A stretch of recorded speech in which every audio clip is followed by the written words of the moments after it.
Okay, fuck it, we're doing a Dempa vlog. Fuck it. I feel awful and terrible. And you're wondering why. The answer? Well, what happened is I went to the shops. I went to the shops. I went to the shop, singular, to purchase groceries. And I was thinking I need meat, and I particularly fancy some chicken. So I went to the place with the chicken, and I noticed the whole chickens are significantly cheaper than pieces of chicken, thighs or breasts or whatever, which makes a lot of sense. And I've noted this is not news to me. I've known, but in this case, they were on sale. I don't know why they were on sale, but they were reduced for some reason. It's not like they were like nearing their use by date or whatever. I guess they're just not selling enough of them. Whatever happened, um, they were specific. They were especially cheap, and I was like, fuck it, I'll buy a whole chicken. And there's two of us. There's me and Dodds, mate. Something we can get through a whole chicken. Anyway, the point is, I've eaten too much chicken today. I've eaten so much chicken, and there's still so much left. I'm making chicken soup tomorrow, I guess, but man, so much chicken, so much chicken. And that's why I feel like shit. Today, I watched. Let's see, is it on here? I think it's on this list. Yes, Tensei Shitara Dainana Oji. Um, だってので、気ままに魔術を極めます. Sorry, apologies for all the Nihongo Josus in the audience. But I was reincarnated as the seventh prince, so I can take my time perfecting my magical ability, or as I've been referring to it ever since I saw it in spring 2024, the Shotakon Isekai, which is not even an Isekai. It turns out it's Tensei. It's a reincarnation, but he was already in the Isekai world. He was just it's like a redo of a Hilo or whatever the fuck, something like that. Uh, I love the term native Isekai. It's very very funny to me, so I'll call it a native Isekai. And I watched this, and I thought it was actually pretty good. You know, I've watched a lot of Narou-kei Slop. I'm the number one Narou-kei Slop enjoyer, but I haven't watched any for a while. For a good while, I have sort of I was running out of them actually. Like I kept watching them and thinking that they weren't very good. This one was good. It wasn't amazing, but it was good. I'll tell you about it. I won't tell you that much about it, but there were some problems with it. There was some parts that dragged on way too long, particularly the final fight. They really stretch it. They really stretch it as long as they possibly can get away with, and it starts to feel like filler, and it starts to feel awkward pacing wise. There's a couple moments like that in the show. There's also some comedy that falls flat, which is sort of to be expected for this kind of show. Um, and you know, some of the stuff isn't that creative, but it's the sort of thing where if you like the overpowered hero Narou-kei storylines, uh, you'll like this. It's one of the better ones. The magic system is somewhat generic, but there's also enough interesting little twists to keep it semi-unique. Big points. The big isekai city actually has a river going through it. Big points. Every fantasy show that has a river in or nearby big city gets points from me because I'm always wondering how are you transporting goods into this big urban center if you don't have a city? How are you getting rid of your waste if you don't have a yeah? So that's always immediate instant points for me. Uh, just have a fucking river, man. It's not that hard. Uh, yeah, I like the overpowered cheat skill hero, whatever the fuck type of shows. Sometimes I think they can be done well. I think they can be done badly. This one does it pretty well. Normally, the way they get around it is by not focusing the show on fights. Um, because obviously this is the thing. It's not that entertaining to watch someone just easily defeat every enemy. That's the joke of One Punch Man, right? It's not that entertaining. It's more entertaining to watch weaker characters struggle to overcome difficult odds. And so every show with an overpowered protagonist always has to somehow balance these two things, where they want the overpowered protagonist, but they also want fights to be entertaining. And so one way of doing that is to have this is sort of the general premise of this kind of show is that the main character might be ridiculously overpowered, but he's not particularly interested in fighting. He mostly wants to have, or she, a sort of chill, relaxed life, um, and obtain a bunch of friends who are comparatively strong, but not as strong as the main guy or girl. And then he ends up having to fight. Then the stakes of the battles can come from the weaker side characters being under threat. Um, and also, you can have situations where the main character is like purposefully limiting himself because he doesn't want to be found out. That's something that happens a lot in this kind of show. Um, yeah. And then they normally end with a battle where the character finally goes all out. Uh, which is kind of what this show does. To a large extent, it follows that formula. Um, but it also breaks from the formula in some ways. I'm not going to go too. I mean, I'm saying that I'm not going to go too far into it, but I've been talking about it for 5 minutes already. Um, I don't have that much else to say. I guess the interesting or notable thing about the show is that it's kind of a Shotokan main character, right? Like this is a guy, this is a dude, um, and he's. I don't know to what extent because right now on Shousetsu Narou, there's like a big trend of gender bend uh characters, right? And we're seeing more and more anime adaptations and manga adaptations of these things. It's caught on in manga. There's been a few anime, but it hasn't quite caught on into the anime sphere yet.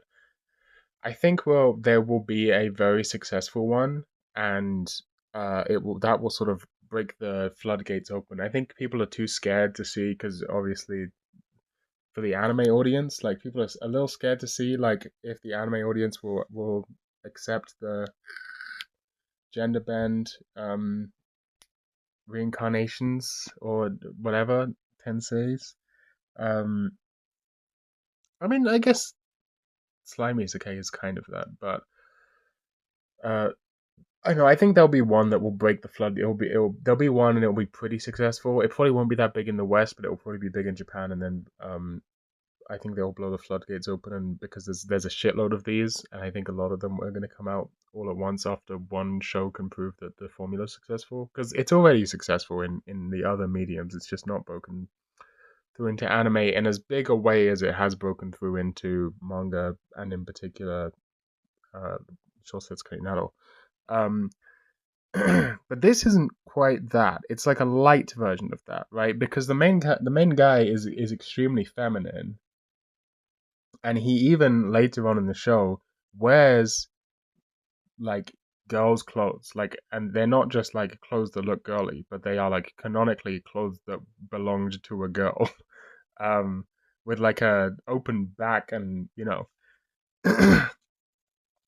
so it's kind of a light version of that, and that's interesting. That's a you don't see too much of that. Uh, there's sort of a thing that exists, the gender bend shorter trope, I suppose. More of a trope in doujins than it is in anime. But all of the degenerates, we already know about this shit, right? We've been knowing about this shit. Anyway, I want to watch another Narou-kei anime because I enjoyed that, and they're very fun. They're good to marathon, but the problem is that their quality varies enormously because even the good ones aren't that good, right? This is the thing. The good ones that I like, is there a short name Does this have a short name? It's just Dynanology. Okay, that makes sense. So, like Dynanology, this is pretty much exactly what I want. It's very easy to watch. It's action packed. It has the overpowered main character. It has the cute girls. It has the sort of generic fantasy setting, but with enough of a twist that it keeps it interesting. Um, and there's also some genuinely like the show does some interesting stuff cinematography wise, cinematographically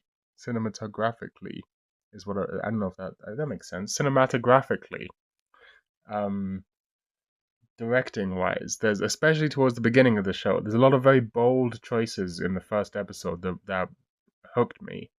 Uh, and throughout the show, there's a lot of interesting visuals. There's a lot of ways that it visualizes abstract magical concepts that I actually thought was really good. Not all of it's amazing.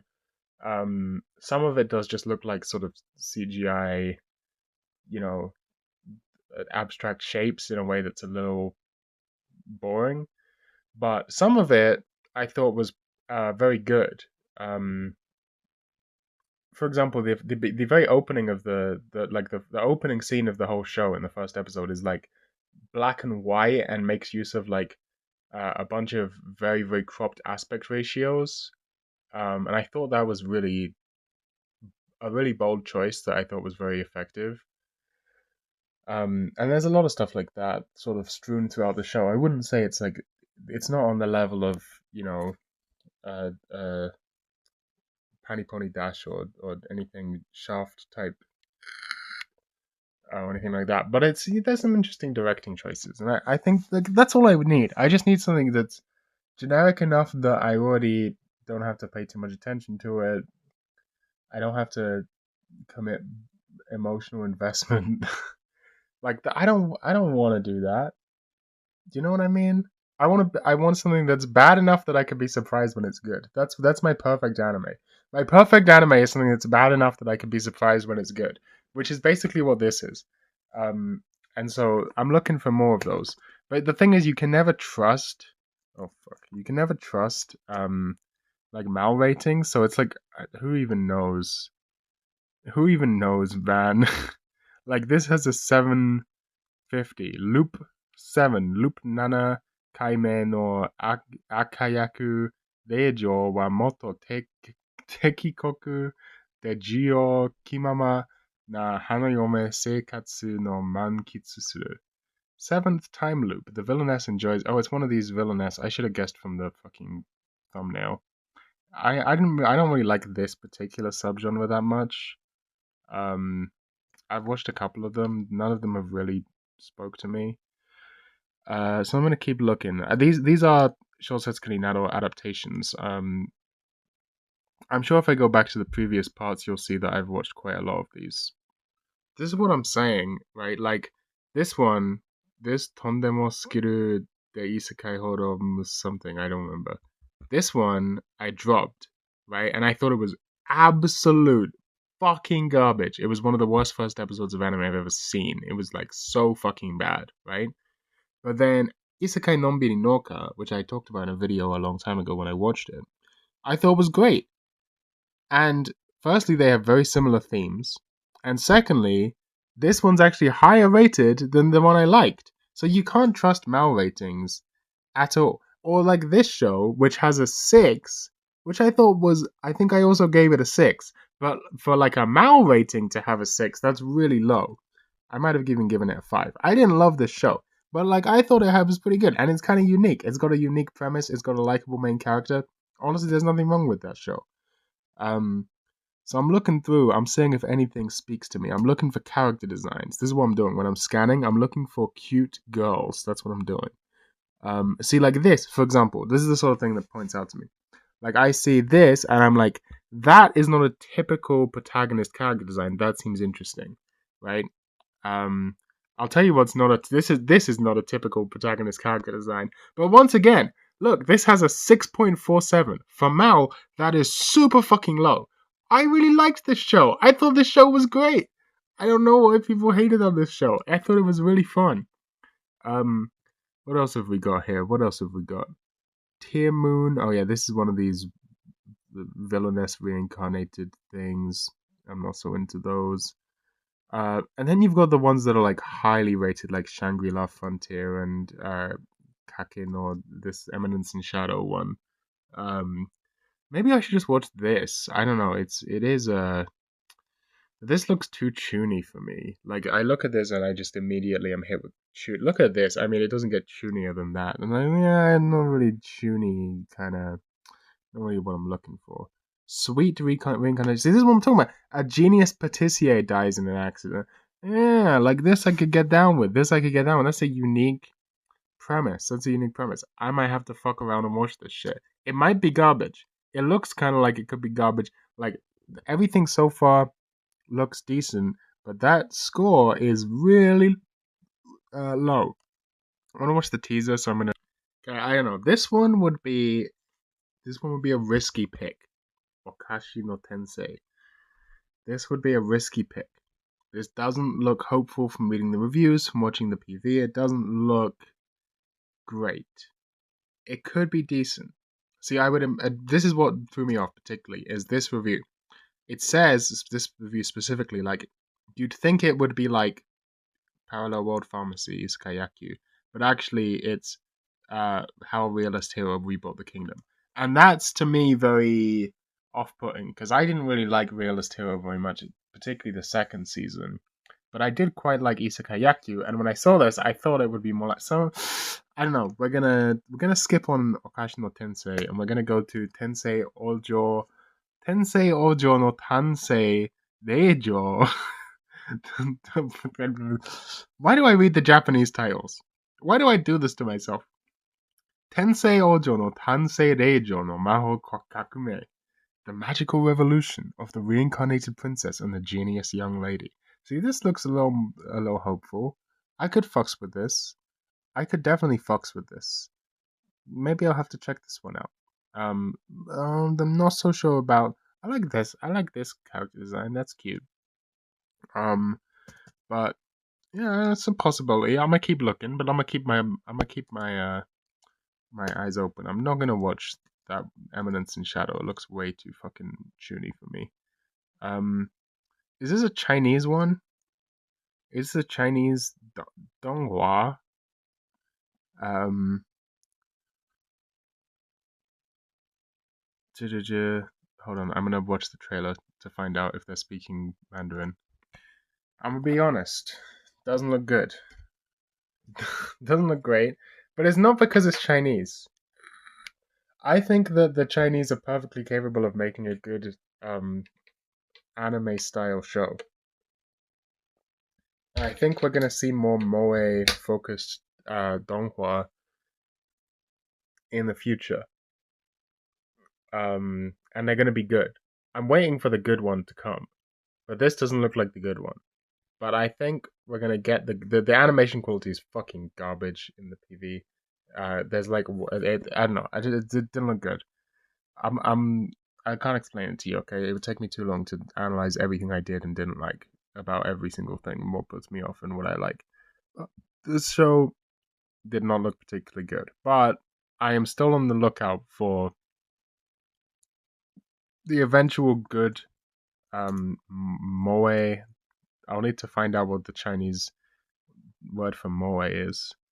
Um, Donghua, something like that. Sorry, my Mandarin is even worse than my Japanese. I'm gonna keep looking. Okay, I'm lagging the fuck out of my computer, loading a million mal tabs with a million isekais. Let's find out which one will be the winner today. Okay, I'm gonna sort these by how much I think they're good. This one, I think is gonna be good. This one's one of these gender bend ones, and the character designs look cute. It does have a really low rating though. So maybe not. I don't know. I've never even heard of this one before, which is rare. I must have missed it back in 2022 somehow. Uh, this one looks like an Overlord ripoff. I haven't seen Overlord. Could be decent. This one is like literally the most generic looking isekai I've ever seen. Uh, Could be decent. This could be interesting because it's a magical academy based one.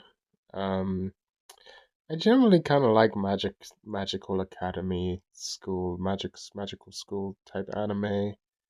But it does have a really low rating, so uh, yeah, we'll have to see. Um, that could be interesting. This is a like redo type one, but it kind of looks like shit, like visually. Um, this one really looks bad, but I kind of want to watch it because of how bad it looks. It looks bad in a way that I think it's going to be like bad. It looks like it's going to be bad in interesting ways. Um, this is another redo, but mostly male cast. Looks like with a female main character. Um, this looks good. This one looks good. This one's called Isekai de Mofu Mofu Nade Nade Suru Tamani Gambattemasu, which looks like very slice of lifey in a way that I think I would like. But I think I'm gonna start with Saijaku. Saijaku Tema wa Gomi Hiroi no Tabi o Hajimemashita. Just to repeat that for the people in the back. 最弱テーマはゴミ拾いの旅を始めました. And that sounds like I like the title of that. I'm getting clickbaited by the title, which means it's working because that's why they all have these long ass titles.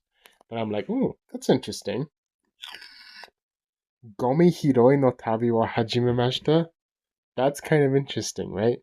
So I think that's where we're gonna start. Oh, then there's this. That could be good too. But I don't know if you can see the amount of tabs I have open. I never have this many tabs open, but this is how it bees, okay? Also, apparently I already had this on my plan to watch, so that's another plus. So I'm gonna get going, I suppose. Uh yeah.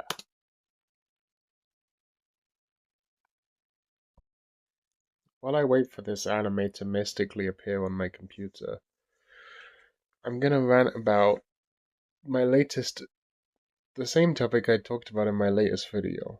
The web browser collapse, the Google selling off Chrome web browser collapse. While I sip on this glass of whiskey. Um, it seems like more and more people are catching on to this idea that Firefox might collapse and we might be left with only Chrome, for example.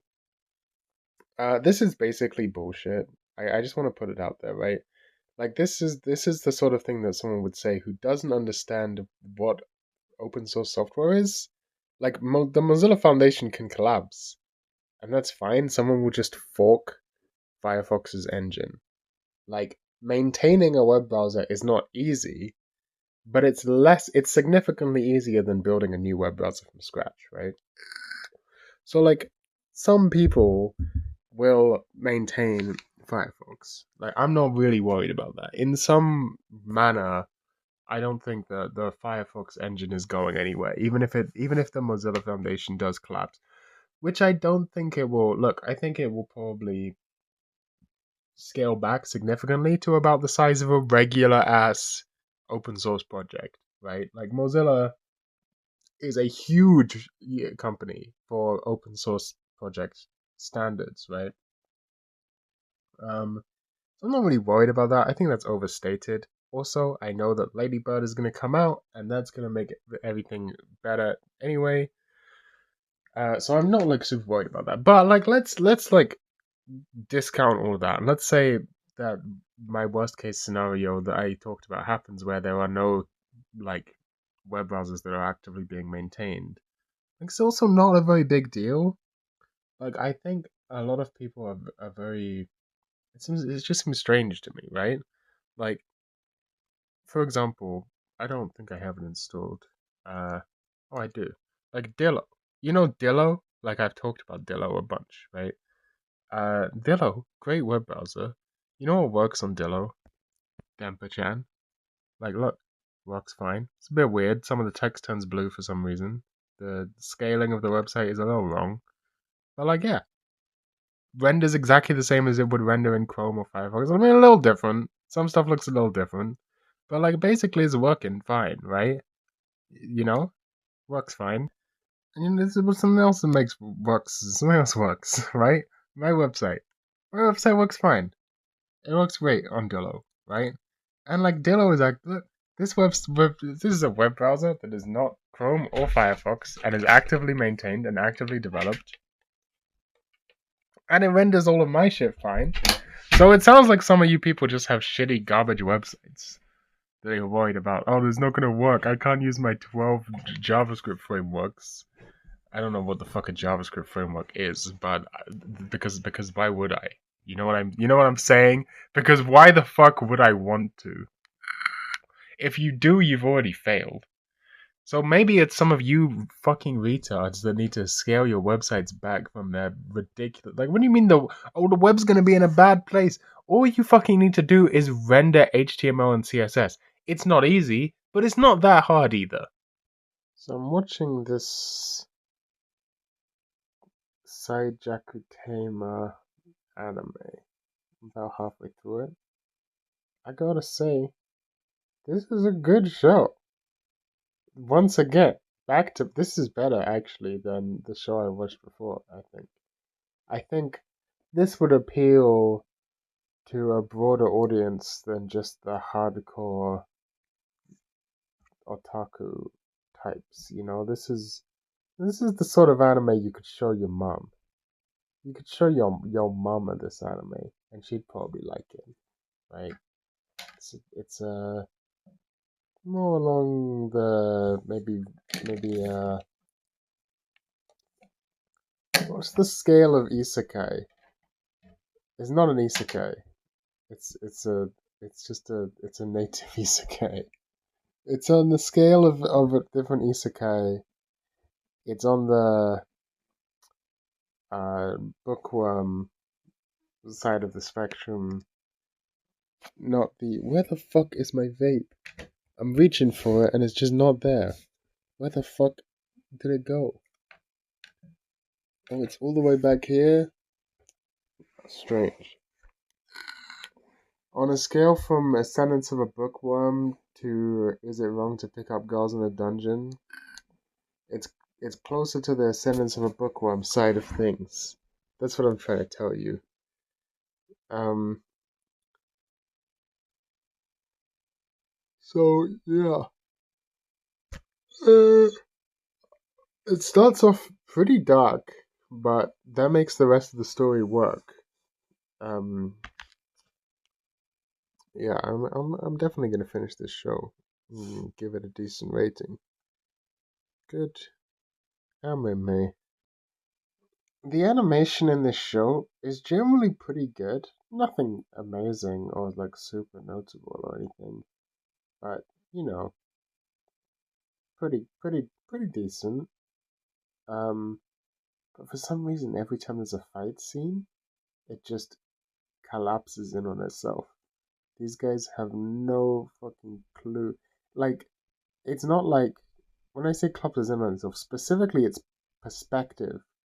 Like in a fight scene when characters are like rapidly moving towards and away from the camera, it just completely fucking shits the bed. Which is weird because there's other scenes with perspective where it seems okay. It's just certain fights, I don't know. Weird situation. I know this is cringe to do, but there's a couple of political things in universe political things that I have a small problem with. One of them is spoilers. At one point, the guard, which is just isekai anime version of the police, capture and arrest a noble. Like that's not how feudalism works, you know? Like The nobles are above the law, quite literally. That's how feudalism works. You need to get. You can't have a guard who's lower than a noble arresting a noble unless someone higher than that noble, an even nobler noble, has instructed them to do so, which doesn't seem to have been the case, unless the guildmaster is counted as a noble who's higher than the other noble. It doesn't seem that way, because the guildmaster, I don't know. But anyway, that's slightly weird, but I can forgive that, that's fine. What I'll say is particularly strange is in this universe, if you're a criminal and you get caught, you don't get sent to jail, you become a slave. And I don't know how I feel about that. That's and like not just a slave, but like they're very explicit that you are like sent to do hard labor for the rest of your fucking life and it's hell.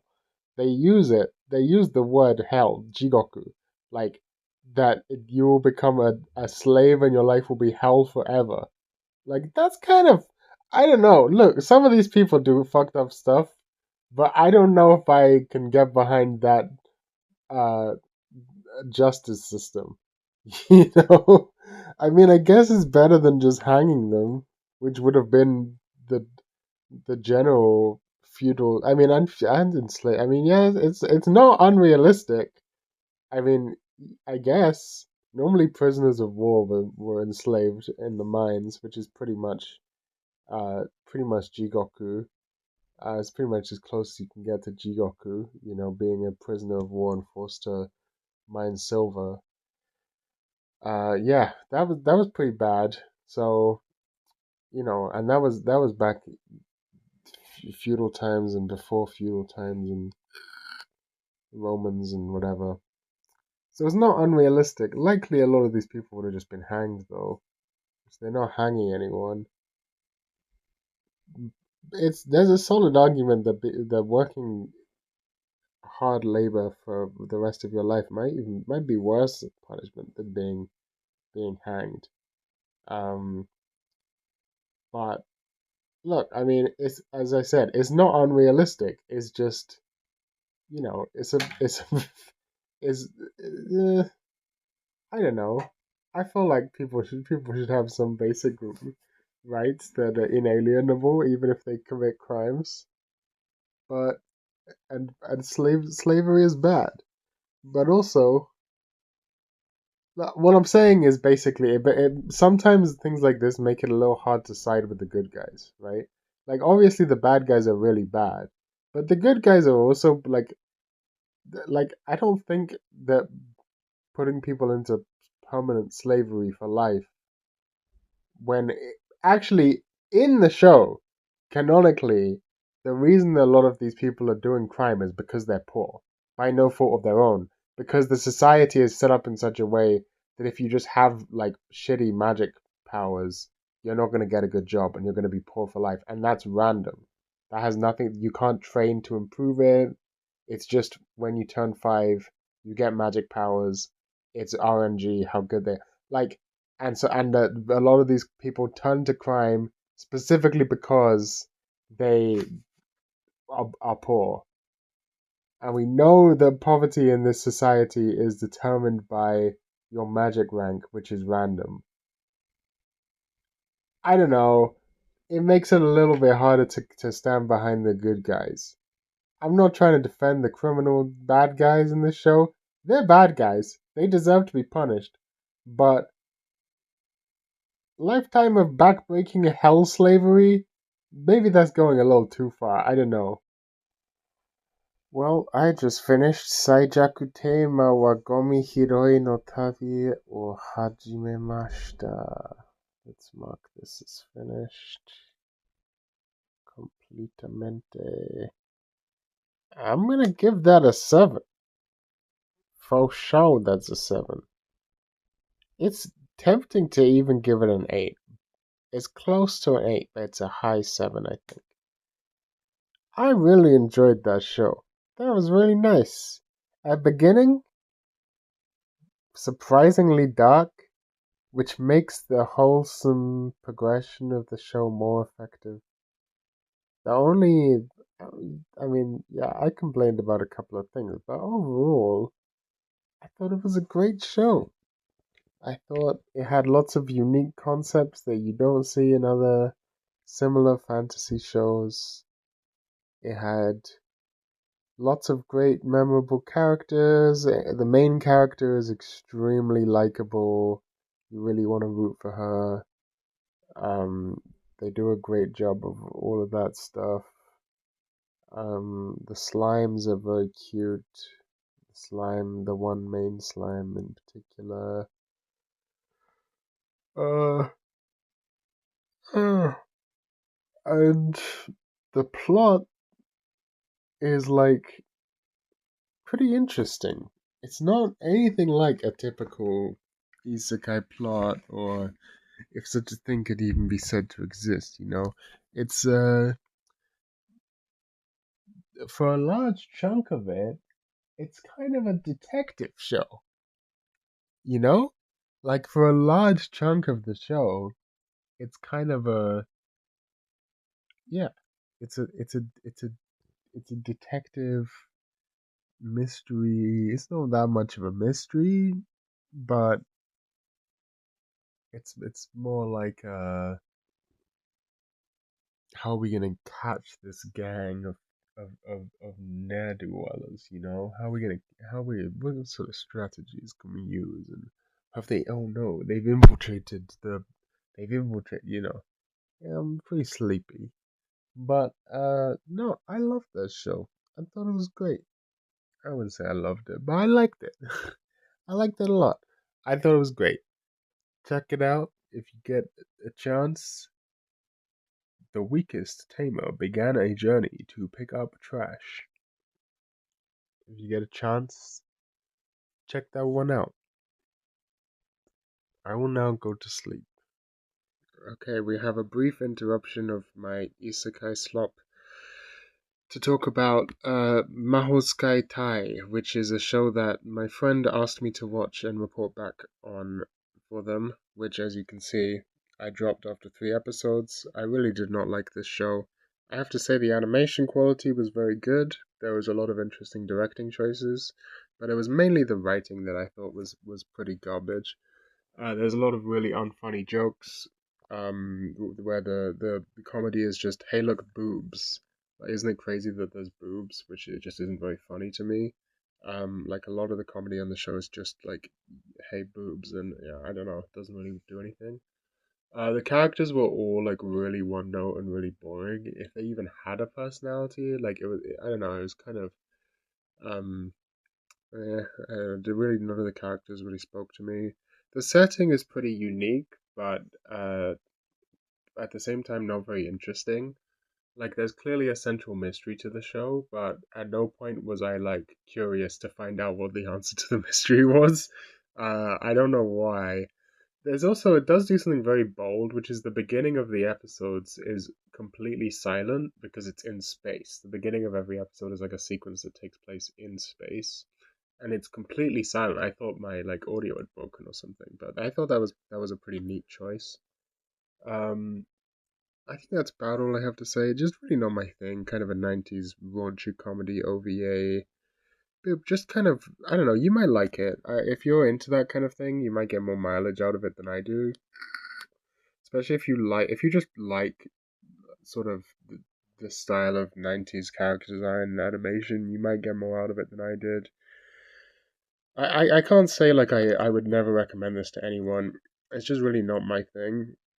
Uh, it's a bit it's very all over the place, like plot wise. Like the structure of each episode is extremely all over the place. And not in a way that makes me sort of like, because it's a bit slice of lifey, but it doesn't feel it doesn't feel like the aimless wanderings of the plot are kind of slice of lifey. It feels like the writers are making it up as they go along, in a way that just comes off as kind of amateurish and distractingly bad.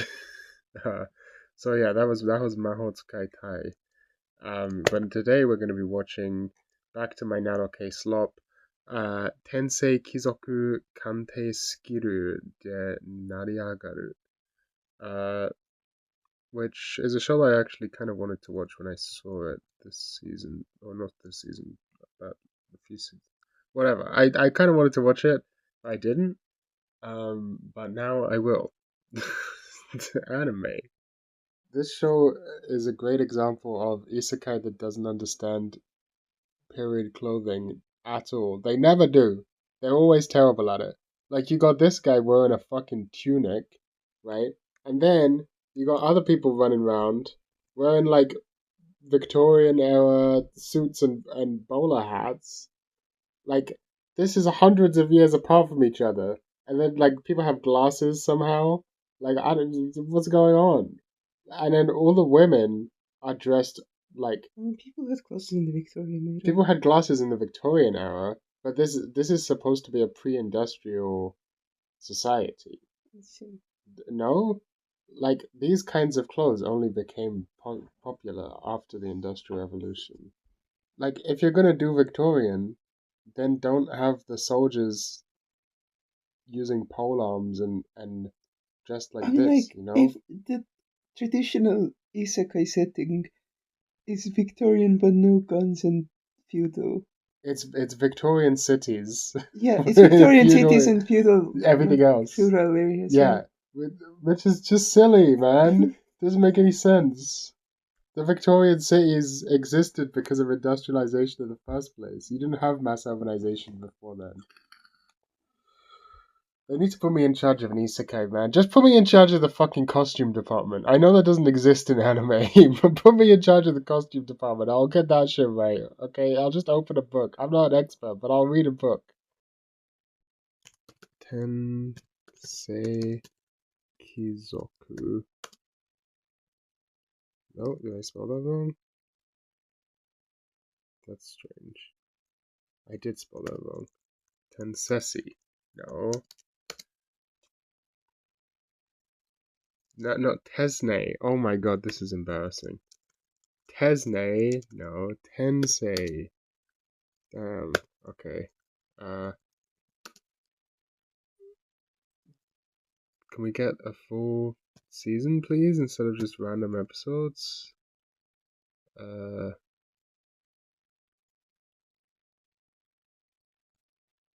Please? Any? Is there any? It's all just individual episodes. That's fucking annoying. Wait, how many episodes is this? It's only 12 episodes, so how the fuck is that episode 19? What is going on? I guess that some of them are lumping season 1 and season 2 together. I just want all of season 1. Is season 2 currently airing?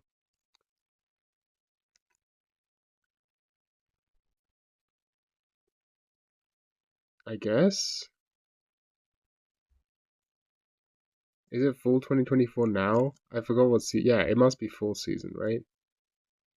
Yeah.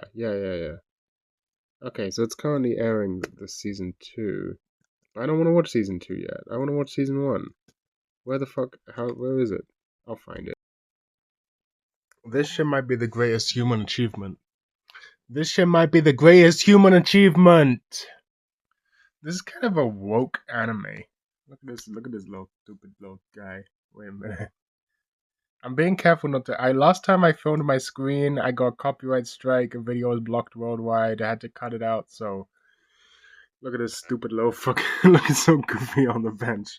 Anyway, so anime is kind of a woke anime, but in a very not a very very liberal way. I don't think this is why I don't think animes should be getting into the politics of the fucking isekai worlds and trying to critique it, because it's never good, right? Like, you got, okay, the first episode, everyone hates this guy because he's black, and then they take him in and he's like, I'm not gonna hate him because he has got merit. I see his potential, and we solved racism. And in the next episode, wow, there's a lot of poverty in this town. Wealth inequality is actually bad. And it's like, yeah, you know, those are things that you could decide to write about, sure, but you're just sort of like, I don't want to get too I don't want to get too political, but the solutions that this show offers are very lacking, right? Like they don't really. Obviously, I'm not expecting some political masterpiece, but most shows don't even bother to comment on it.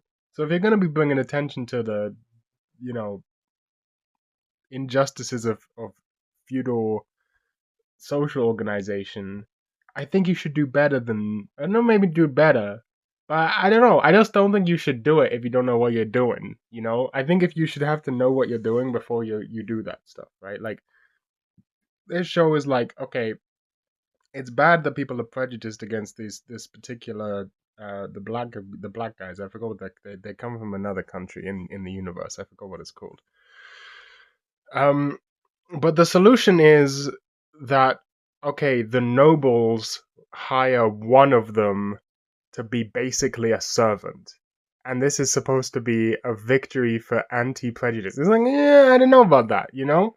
And then, like, sure, that one guy is now doing better than he was living on the streets, and that's cool.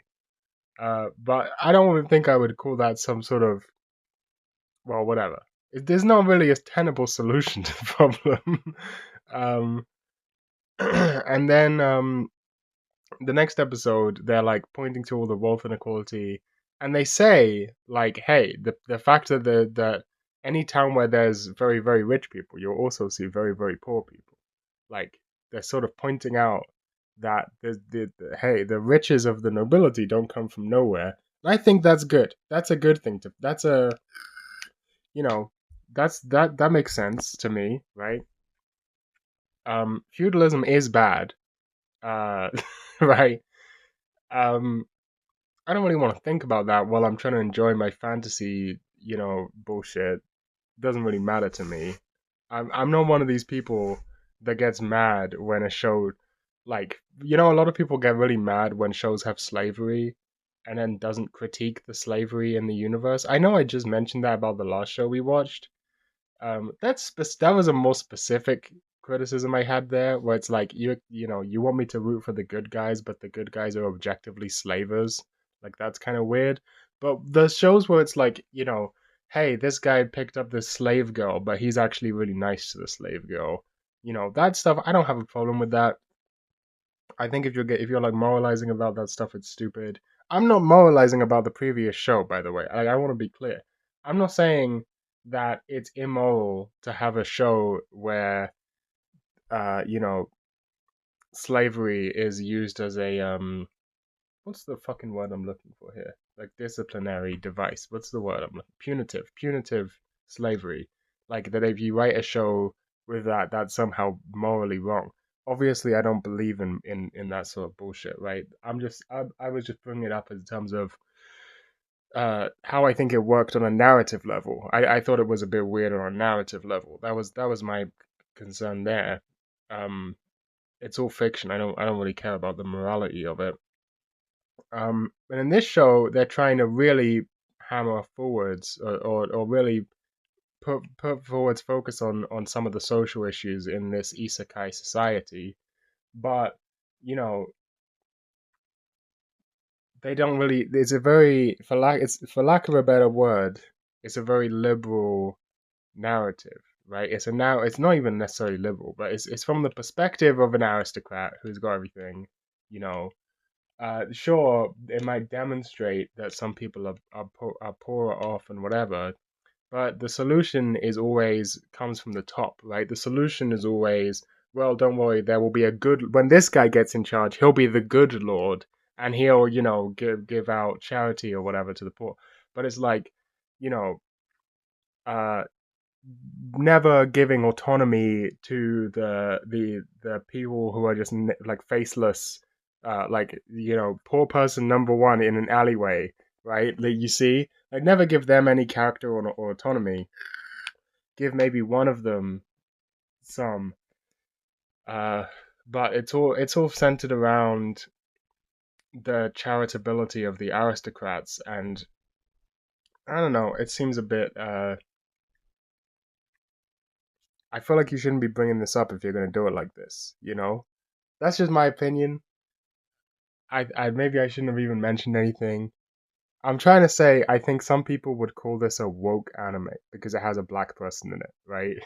It has a black character. People would I can imagine people being like, what they put black man in my animes, le wokes. It's like, actually, this show is kind of fumbling, even from a.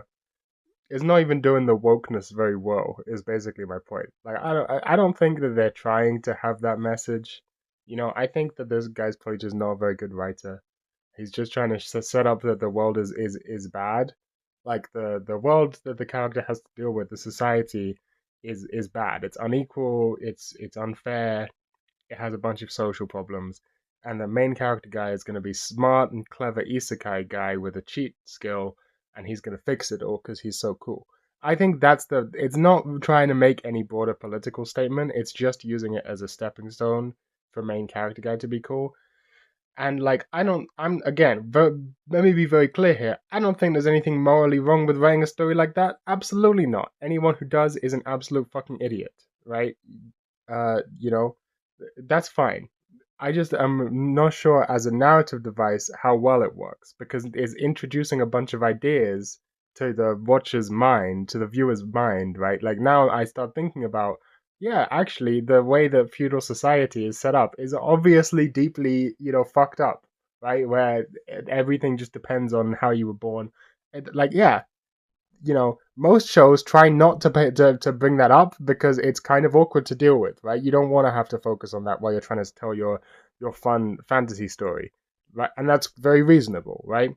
But if you're going to bring that up, you know, and then sort of hand wave it at the same time, that just is a little narratively weird to me. It kind of means that what I mean is the themes get a little bungled, they get a little muddled. Of course, I'm only on episode 2, so I don't know how it's going to turn out. Or am I on episode 3? Episode 2.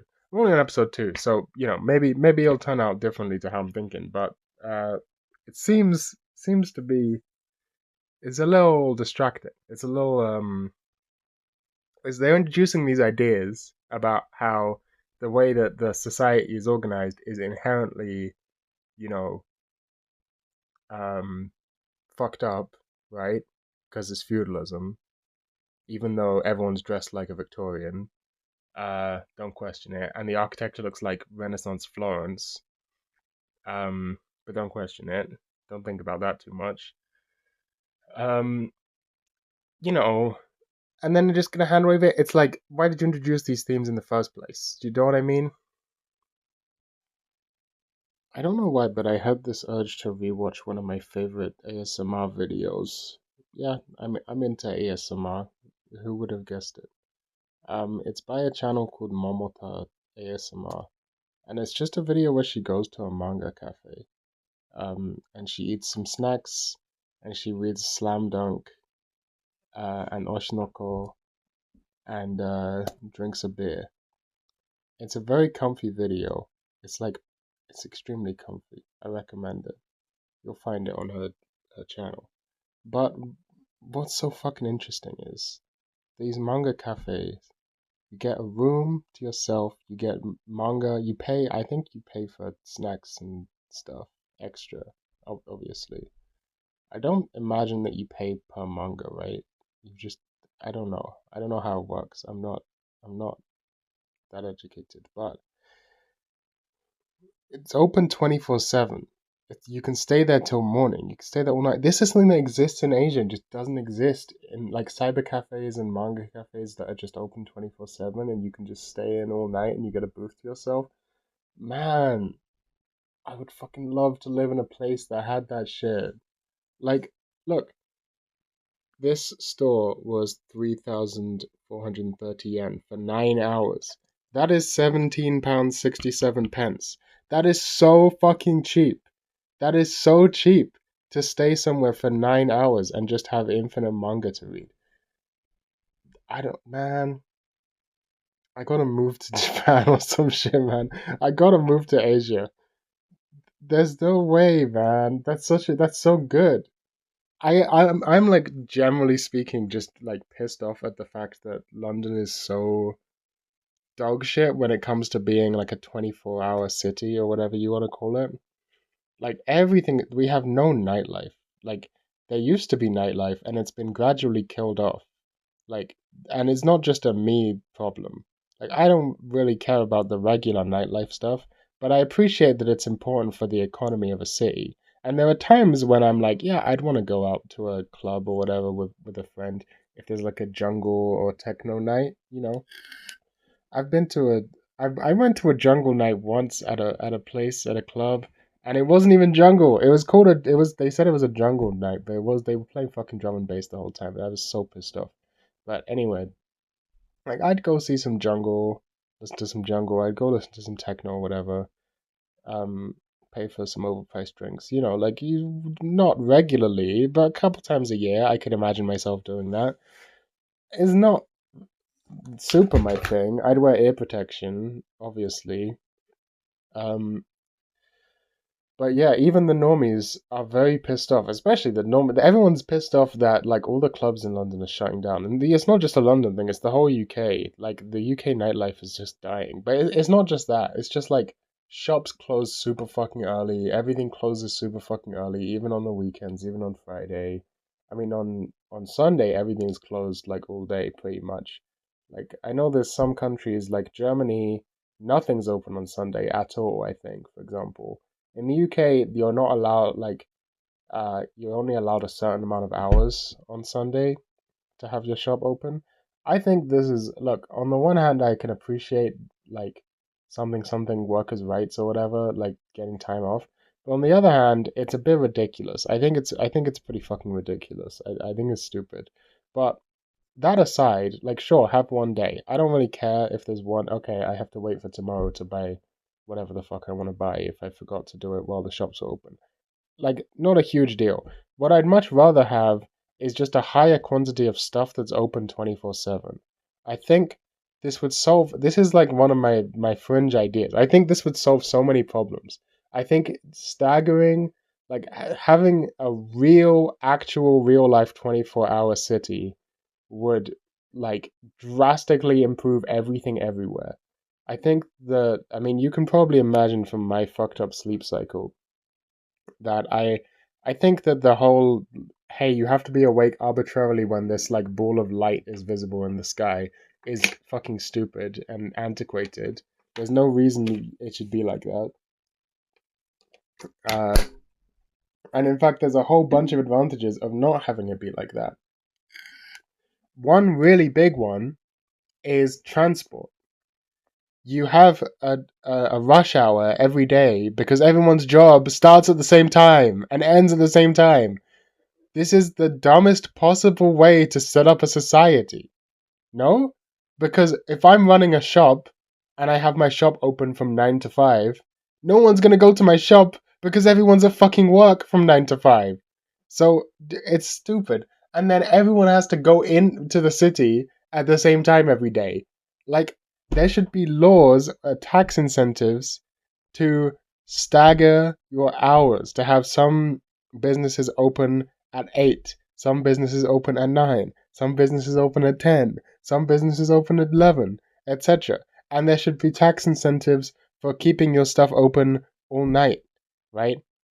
And I don't know how or why this exists in Asia and doesn't exist here, the manga cafes and the cyber cafes that will let you just stay there all night for cheap as fuck and game. Like these motherfuckers in China and shit just playing like I don't know what they play League, right? In China, League is China or is it Dota?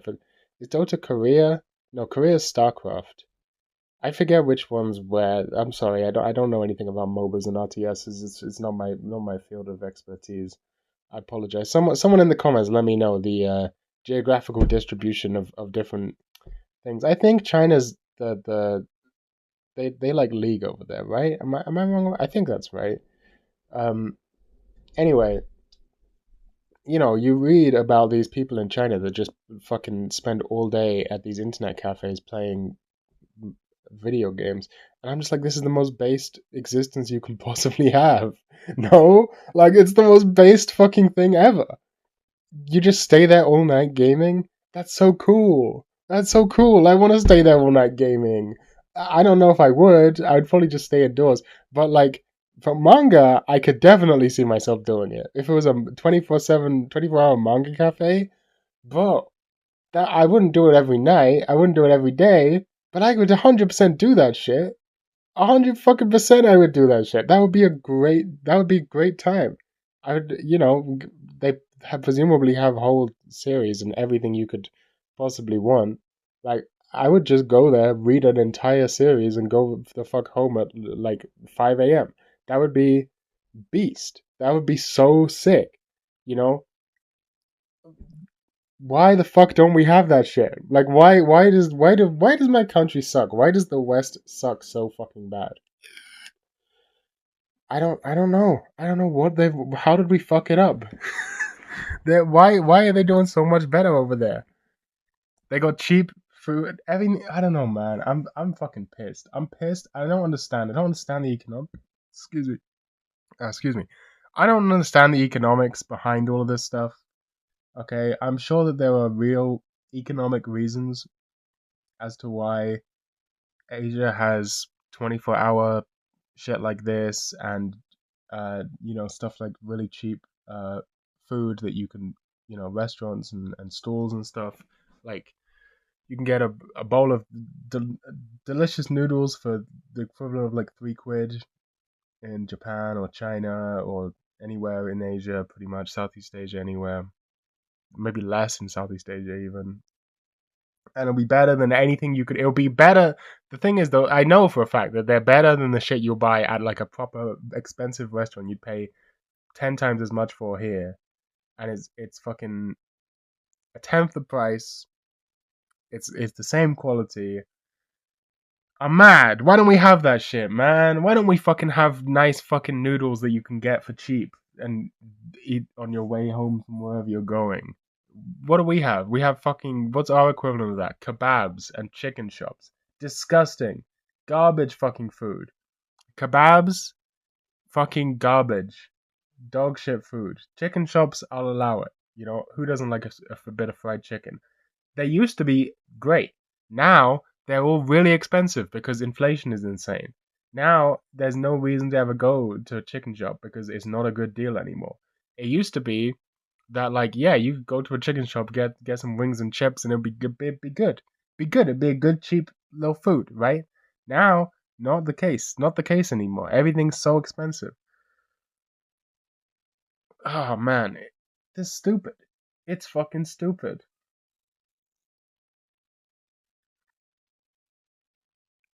This shit pisses me off. There should be the if I they put me in charge. If they fucking put me in charge, I would make this shit happen. I'm telling you. I would make it so much more convenient to they've tried here, right? For example, the tube. Certain tube lines run 24/7 on the weekends. I think they're expanding the program to be not just weekends. I don't remember exactly what it is. I'll go look it up. I think it's just being expanded to new lines because right now it's only I think four different lines on the tube. I don't think it's being expanded to more days, which is annoying. I think they should expand it to more days. I think that the tube should be 24/7 every day on every line. I don't think that's too much to ask for. I think that's perfectly fucking reasonable. I think that would enable more businesses to stay open later and to open later in the first place. I think it would be great. I don't know, man. I don't understand the downside of this. What's the fucking upside of having everyone awake at the same time? It just means that all the transport capacity, like obviously there's traffic, but like you can build. So you guys don't live in London, so you guys don't know what the fuck I'm talking about. So let me give you a concrete example. A new high frequency underground train line opened somewhat recently. It's not that recent anymore, but it's the newest one. And it's not technically part of the tube. You guys know about the tube, underground rail in London, right? There's a new line which is technically not part of the tube. It's just called a high frequency underground train line, even though that is exactly what the tube is. It's not classified, whatever, but it's called the Elizabeth line. And it's great. Here, I'll show you. Okay, so this is the tube map. I don't know why it's so blown out. I have the brightness turned all the way fucking down. But wait, I'll just zoom in on the website.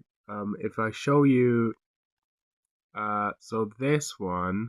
Wait a minute. This purple one, which you can't really see as purple because of screen's fucked up, but this one is the Elizabeth line, brand new line running east to west, right? And this was a multi-billion pound project. It went massively like over schedule and over budget.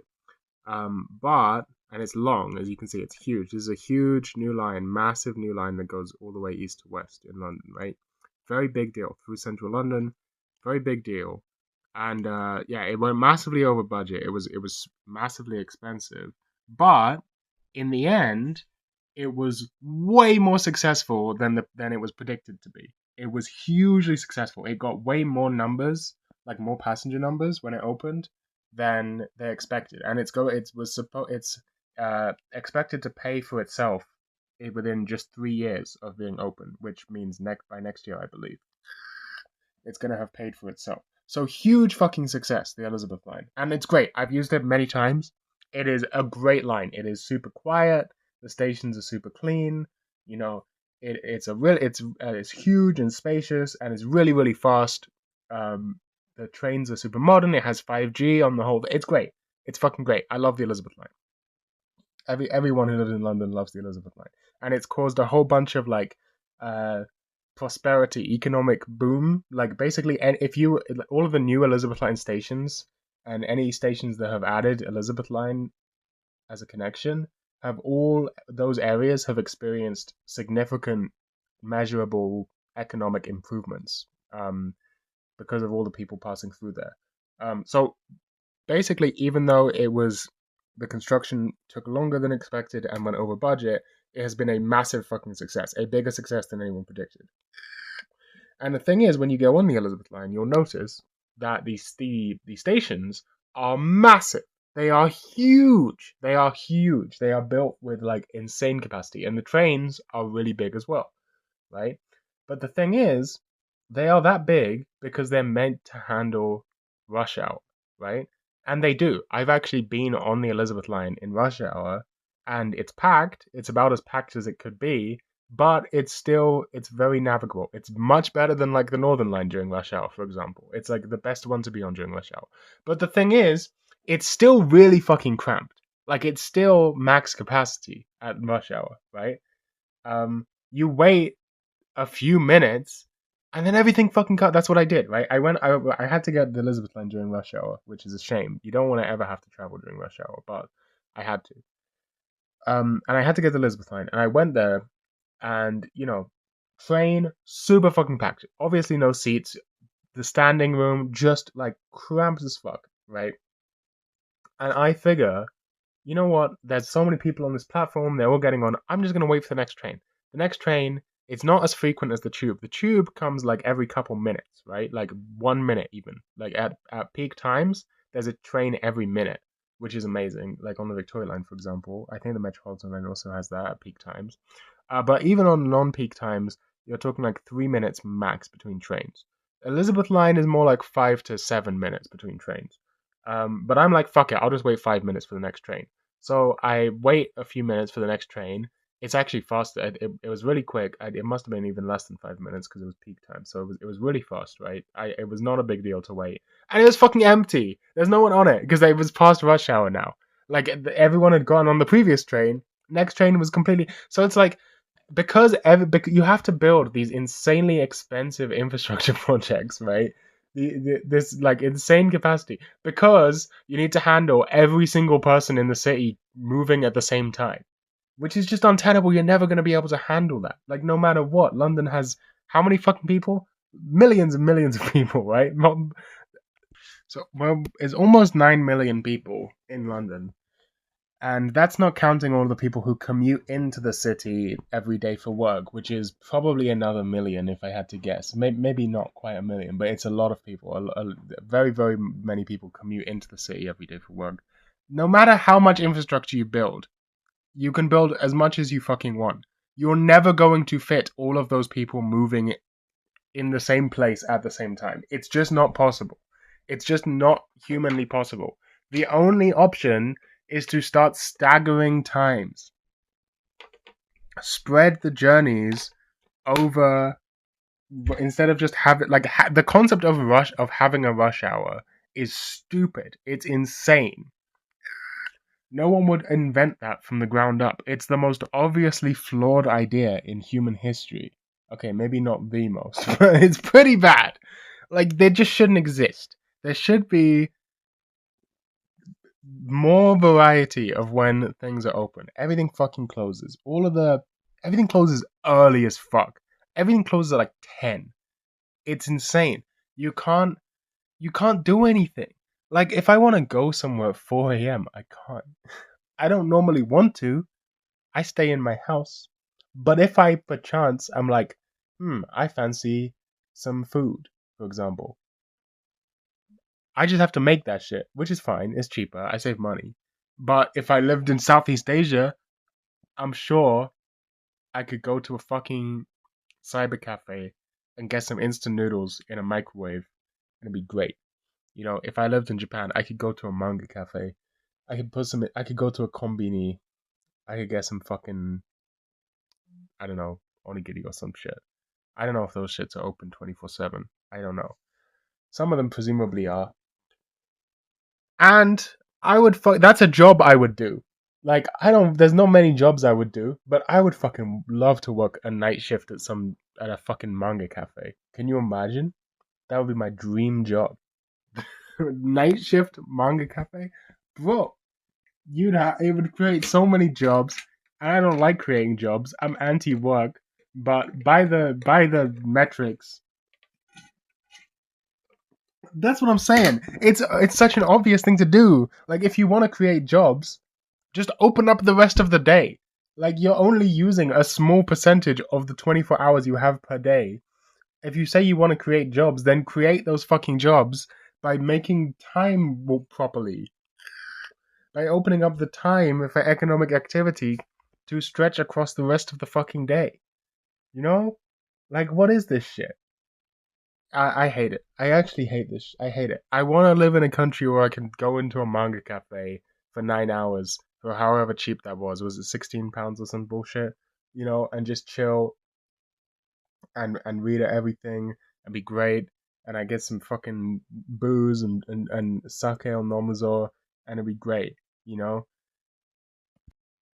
Okay, you guys aren't gonna be able to see this very well, but why did nobody tell me that fried tofu is fucking delicious? Why did nobody tell me this? I feel like I've been lied to.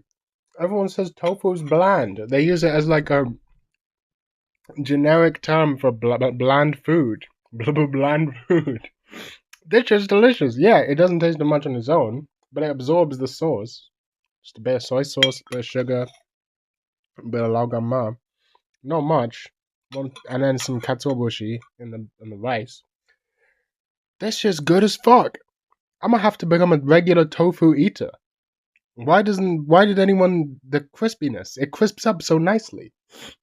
Why did anyone, I dipped it in a little bit of a cornstarch. Because I've seen people do that. So nice, so crispy, so flavorful. Listen, great. You guys probably couldn't hear that, but even with the glaze, it's still crispy. This shit's fucking good. And it's got meaty flavor to it, almost. Oh, and MSG. I also put MSG on it, but I put MSG on everything. I'm gonna have to become a regular tofu eater. What the fuck? Okay, guys, I'm putting the Narou-kei Slop Fest on hold for a minute. I'm putting it on hold for a minute because I've just had the most insane musical idea of my entire life, and I gotta go start to execute this. And this is gonna take weeks, if not months. So the Narou-kei Slop Fest is gonna go on hold while I play some bass guitar for a while. Oh yeah, I haven't talked about this anywhere. So I guess I'll just mention it here because it kind of feels weird that I haven't mentioned it. There's not much to say. It's just that like it's kind of weird that I haven't mentioned it. I don't know if that makes sense. So I made a random video. Um. This. I made a random video where I was like, hey, this is what On Sight by Kanye West would sound like without distortion, right? And it's got like 200,000 views. I just posted it. It's got 200,000 views. That's the most views anything I've ever made has gotten, not counting the 100 gex cover, which is fucking crazy.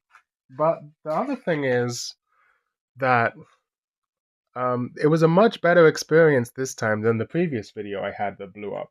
The previous video I had do well was a video on my about Team Fortress 2 on my Team Fortress 2 channel, and that one blew up, and it was a really horrible experience. All the just constant stream of comments of people saying the most stupid shit that they hadn't watched the video. But this one is a 40-second long video. It could be a YouTube short. It's not a short. It's a long, but it could be a short. And there's not much to miss. However, most of the comments are just people saying, because in the video there's a little text that pops up that says it sounds like a Daft Punk song, right? Because it kind of sounds like a Daft Punk song.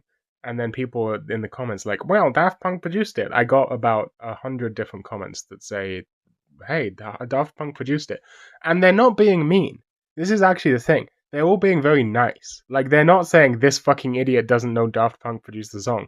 Actually, the comments were really nice. The comments were all like, hey, just wanted to let you know. Actually, Daft Punk produced this song with Kanye. Obviously, I knew that. That's why I mentioned it. And then I left a little pinned comment, which I think I phrased too passive-aggressively. But I left a little pinned comment that was like, guys, I know that Daft Punk produced the song. That's why I mentioned it in the video. And then people started talking about it in the comments, which is great. So actually, I've changed my mind about the YouTube comments. They can be okay. It just depends on the video. You know, my TF2 video was a very controversial issue, and the video was very, very long. And it was unscripted. So it's not surprising that people didn't watch it all the way to the end. And whatever, just took it as a place, the comment section as a forum where they can just talk about the bot issue on their own terms, whatever the fuck.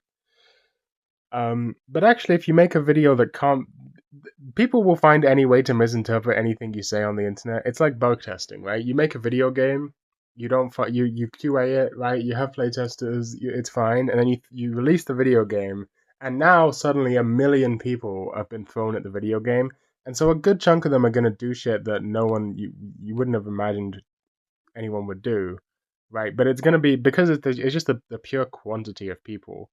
So it's the same with misinterpreting things you say in a video. If it gets enough views, there's going to be a critical threshold of people who misinterpret something and decide to comment that they misinterpret it. But that was not the case in this video. Honestly, it's annoying the fact that I keep getting notifications like someone commented on it. I don't care. What do you have to say about the 40-second long video that's just this? Nothing of interest.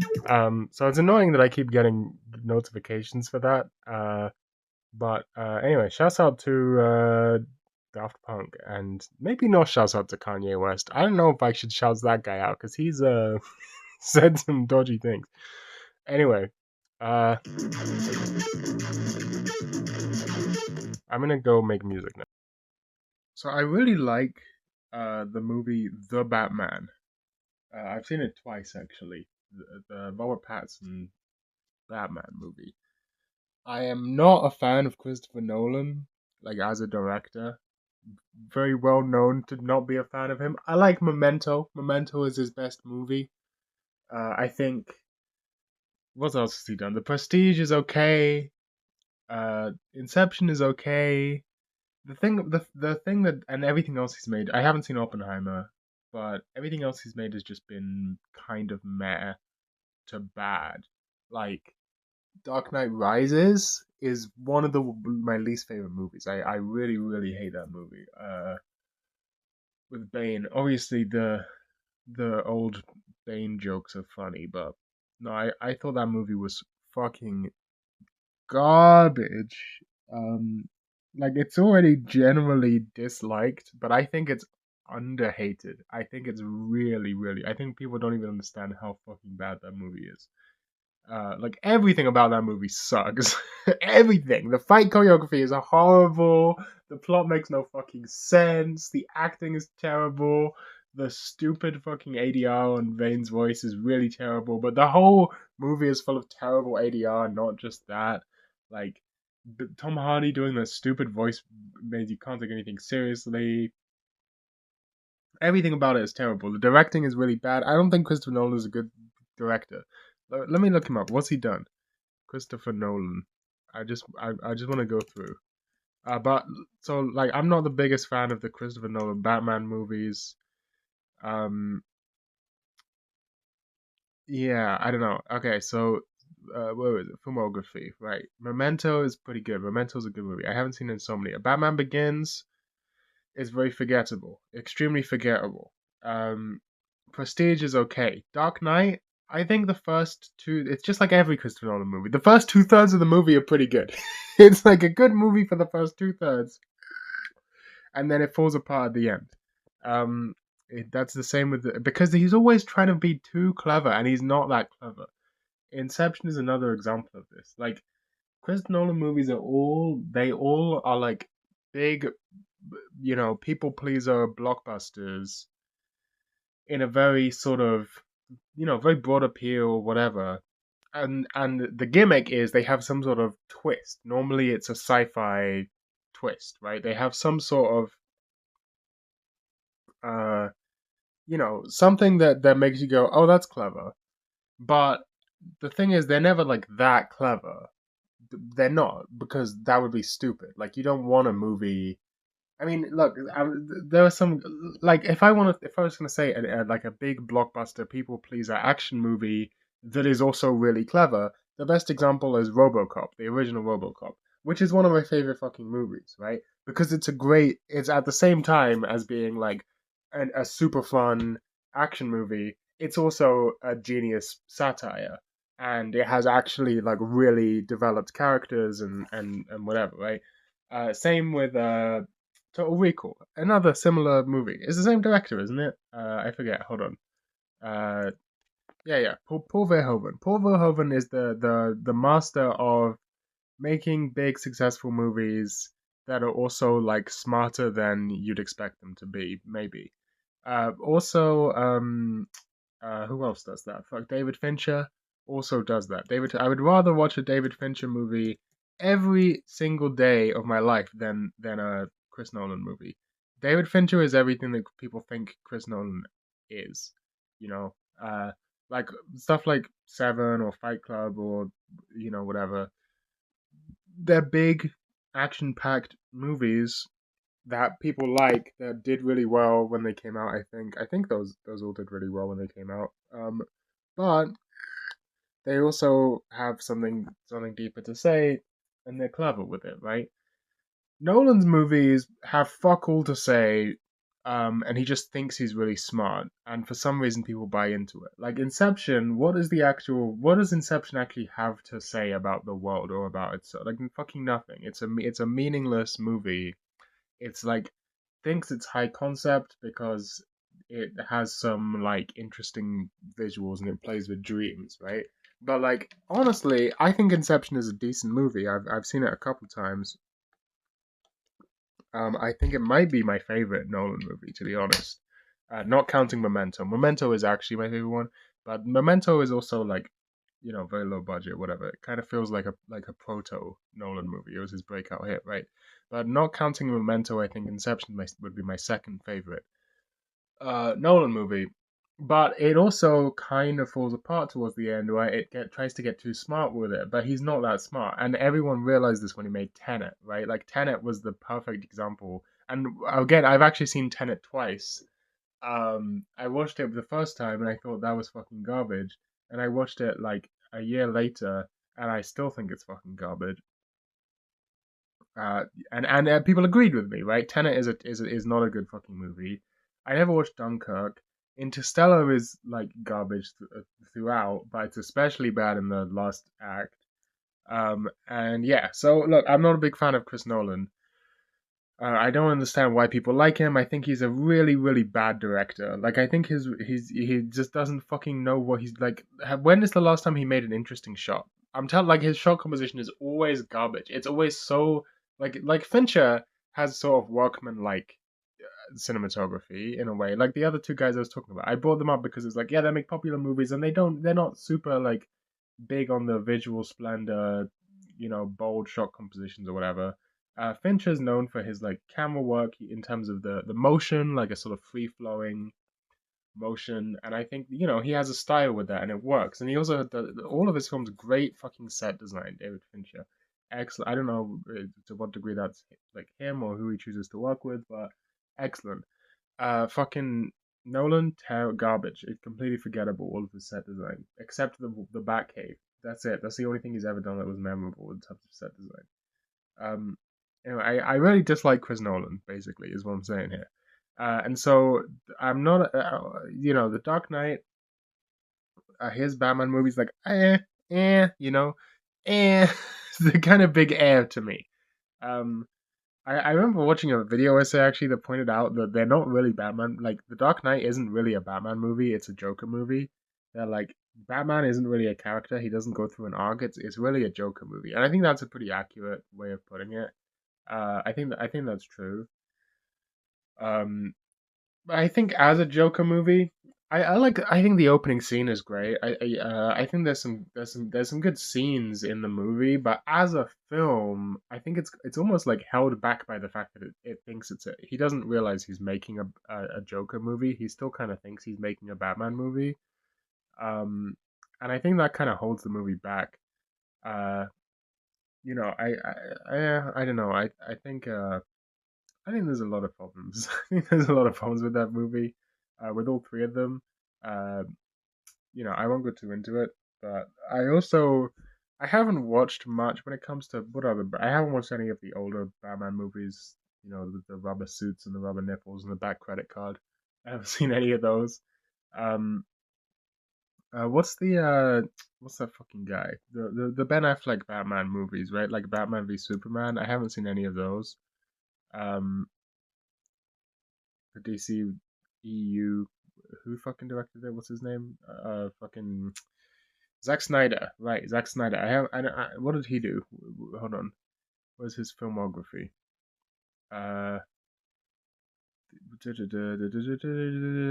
Batman v. Yeah, I watched Man of Steel when that came out. I watched it in cinemas when it came out back in 2013. I did not watch Batman v Superman. I did not watch Suicide Squad. I did not. I don't. I haven't watched any of these, but I did. The only one I've seen is the Snyder Cut, and I actually quite liked the Snyder Cut. I thought the Snyder Cut was great, which I wasn't expecting. I've also seen other films by him, like I've seen 300. Um, I actually quite like 300. I think 300 is a good movie. It's not amazing or anything, but I think it's a pretty good movie. I think Man of Steel is pretty garbage. I also watched Sucker Punch. I think that movie's pretty garbage as well. And oh, he did Watchmen. The Watchmen movie. I mean, I'm not going to comment on that. Enough blood has been spilled over the Watchmen movie already.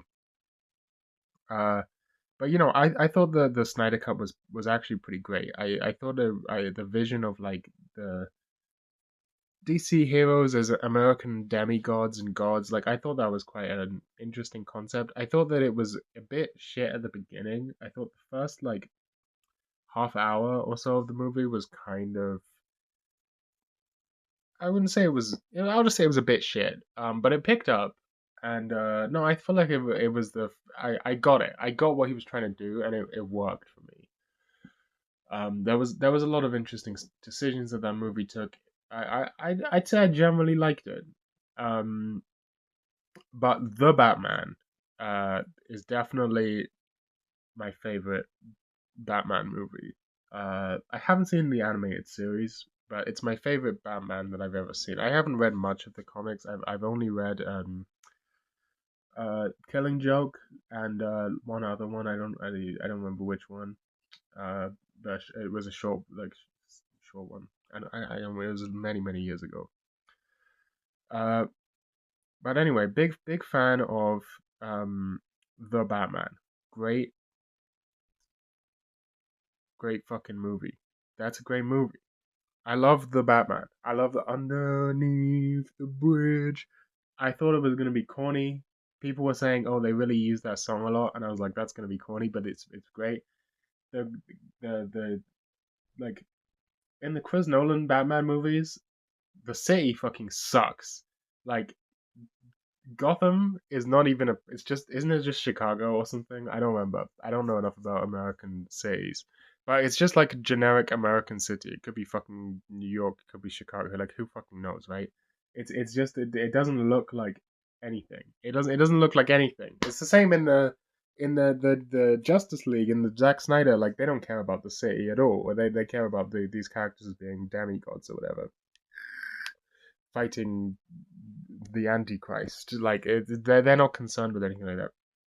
I think in uh in the Batman, this is the setting, I suppose. The setting is really really well done. It's gothic and industrial and dark and grimy, but not like cartoon, like not cartoonish, like in a sort of believable way that it's not even about believability. It's about like it sets a sort of tone, right? It sets expectations for the world. It makes everything seem rounded out. It makes like, oh, this is the sort of world where a person like this could exist, and people like these could thrive, and so on. Like it all makes a lot of sense, and I think it all comes back to how well fleshed out the design of Gotham is in that movie. It's always there. There's no scenes that feel like the setting wasn't thought out, and that's something that I think a lot of movies don't pull off very well. And I thought the Batman did that very well. I also think Robert Pattinson as like emo Batman is like amazing. I'm a bit of an edge lord, you know. I like the edgy, brooding white boy Batman. I thought that was great. I thought that was really cool. Um, I like that he makes mistakes. I like that he's not actually that. He doesn't really even do much detecting. Like people were hyping it up as like oh, it's a Batman. It's like the world's greatest detective aspect of Batman being played out in a movie, which is cool. I'm not like a comics fan or anything. But apparently that's more close to the comics.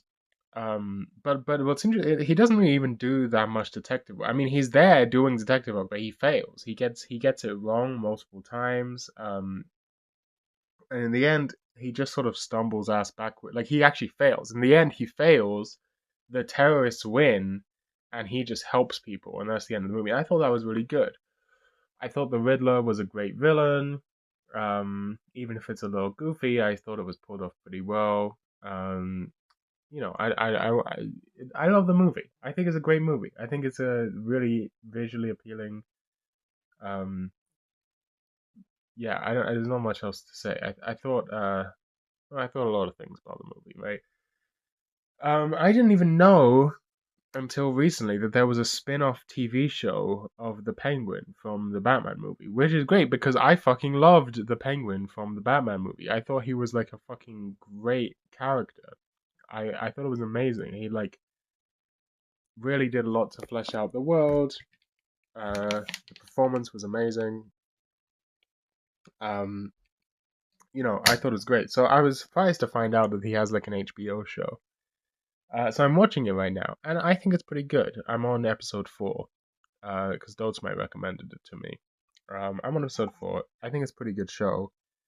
Um, but what I actually wanted to point out is that like this is without a doubt prestige TV. This is a high budget TV show. It has a lot of really expensive looking CGI, and Colin Farrell's an expensive actor. um, it's a big spin off of a big successful superhero movie, and it's on HBO. This is prestige TV, right? Um, and look, it's a good show, but if you take away the directing, right? If you take like the cinematography of this show is very it's there's clearly been a lot of thought put into it, and the lighting as well, really good, like the visual stuff. But if you take that away, we just look at the plot and the characters. Like honestly, it does make me realize, like, you know, prestige TV is not really very far from the sort of Narou-kei slop that we've been watching so far today, or in this video. You know, like plot wise, scripting wise, um, it's not like one of these is like high art and the other one is garbage slop. They're both on the same level of being in a quantum superposition of high art and garbage slop.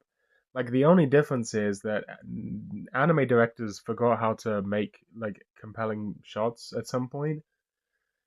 Um, I don't know why they do that because they knew how to do it in the 90s, and some of them knew how to do it in the 2000s. Like in the 90s, every show was well directed. Um, in the 2000s, there were some directors who were making even more bold decisions, like Shinbo, for example.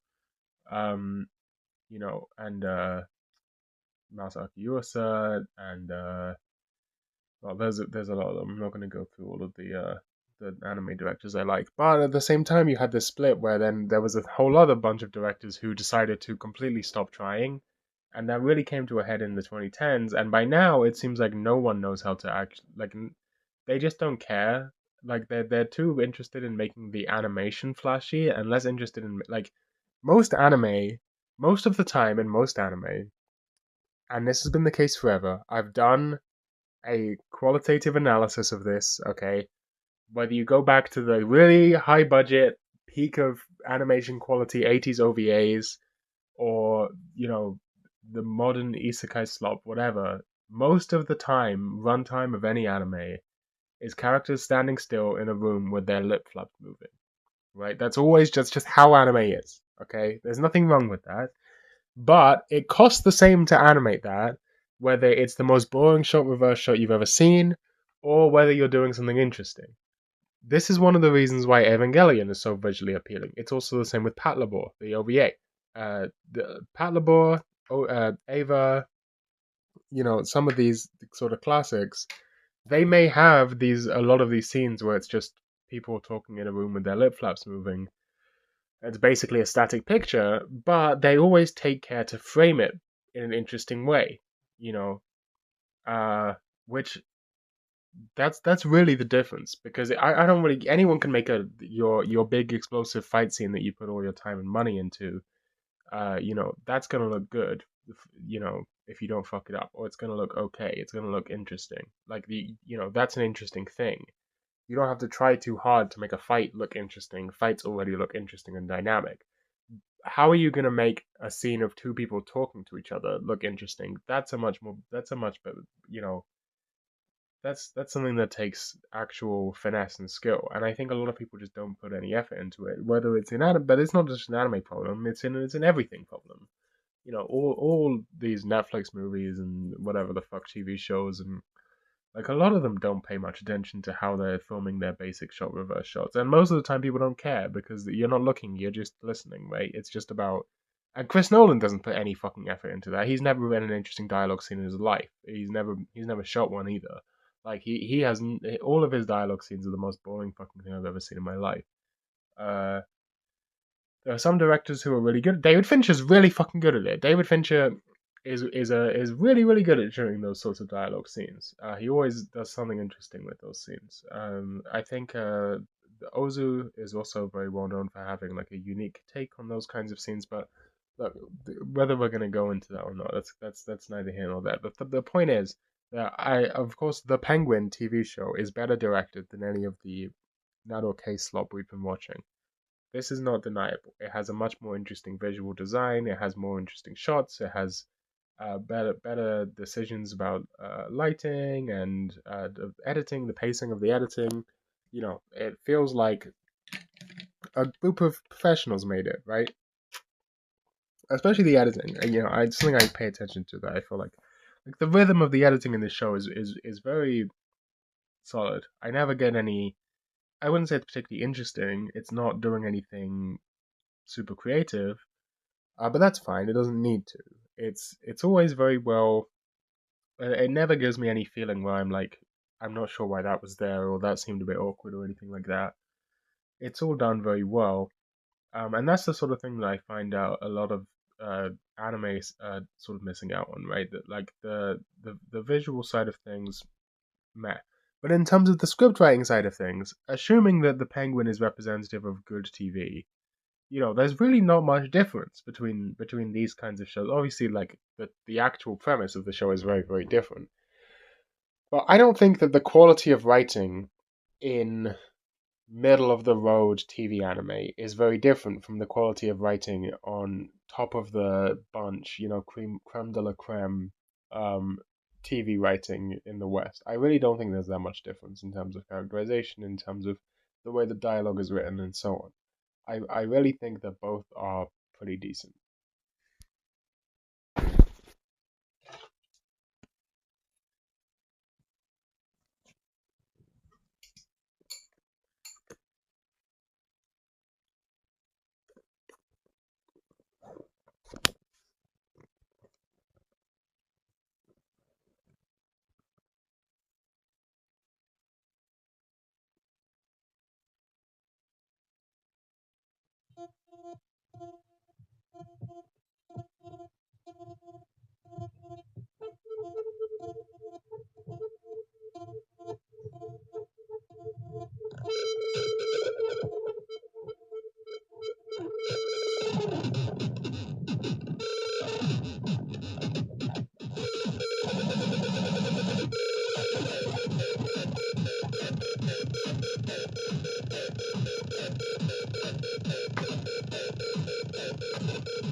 That's your 5 minutes of allocated noise. Okay, so how many clips begin with okay, so? That's the question. I've been in a movie watching game mode recently. I watched, what did I do? I watched a movie called, first I watched the Penguin TV show. Then I watched a movie called Cosmopolis because watching the Penguin TV show reminded me of Robert Pattinson. And I was like, that guy was in that one movie, that David Cronenberg movie that I haven't seen. So I watched it. I thought it was okay. Yeah, seemed a little bit um seemed like it was saying a lot without saying a lot, if that makes sense. Um Not necessarily a bad movie, definitely interesting, but not one of Cronenberg's best. And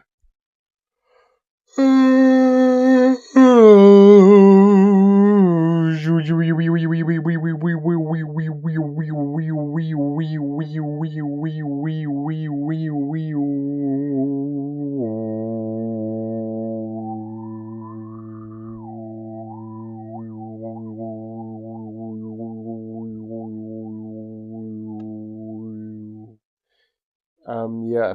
Then I watched this movie called um Body Melt, Australian um horror comedy B movie, low budget, and that was also just okay. I wouldn't say it was maybe even bad. I don't know. As a movie, yeah, I don't know. It kind of is. It's very much what you think it's gonna be. Great soundtrack, some interesting moments, um, but also extremely aimless, but kind of intentionally so. I don't know if you like a look. It's got some good gore effects, but they're not that great, you know. Um, I've been looking to be interested in the subgenre of body horror called melt movies. Stuff like I believe there's a movie called Street Trash or something like that, and there's a movie called The Incredible Melting Man, and there's a bunch of these melt movies, movies where people melt, body horror movies about melting people. And this is one of the ones that came up, and I thought I'd check it out because it said the body melt sounded like an interesting title. But frankly, there wasn't very much melting. They didn't really melt very much. They just kind of threw up goop. They threw up goop, but only like a couple characters sort of melted. There wasn't that much melting. Is basically I was disappointed by the lack of melting. Um, and the gore effects they were decent, but they weren't obviously they're pretty interesting. I'll give it credit as a vehicle for gore effects. But outside of that, it's kind of what you expect for this kind of movie. It's a bunch of people talking in rooms, and then in between that, people that have intense gory scenes, and there's not really much to it, and that's fine. I thought it was completely adequate. I thought it was completely adequate as a presumably a movie made for about 2 pence and 25 stickers. That was the budget. They were like, look, we can give you 25 stickers, but that's the most we can do. Okay, you come here asking for 26 stickers, it's not going to happen. 25 stickers, I'll give you 25 of them. But that 26th sticker, what do you want the studio to go under? What do you want me to go personally bankrupt? I can't give you another sticker. Are you insane? That's about how I think the movie was produced. So I've been doing that. I feel like I watched something else. Did I watch something else? Part of my brain is telling me I watched something else, but I don't know when that would have been or what it would have been. I liked the Penguin, by the way. I don't know how much I don't remember how much I talked about it on camera, but Penguin good. Penguin good. I think I said it's only about as good as Isekai Slop, which my mind was like Isekai, but actually I think it was better than that. Maybe I wasn't giving enough credit writing wise. But now I'm gonna finish this this bitch. You know what I'm saying? We're gonna finish you off today, right now. In fact, we're on episode 9. We're gonna finish you off. Damn, I thought like, oh wow, I don't remember I don't remember what was happening in the show. I think I was just watching. I think I just skipped an episode ahead by mistake. Whoops. So I just finished As a Reincarnated Aristocrat. I'll use my appraisal skill to rise in the world. Season 1. My studio mother in spring 2024. Ranked 3,669. Anyway, I watched this show. I finished it. Let's give it. I'd say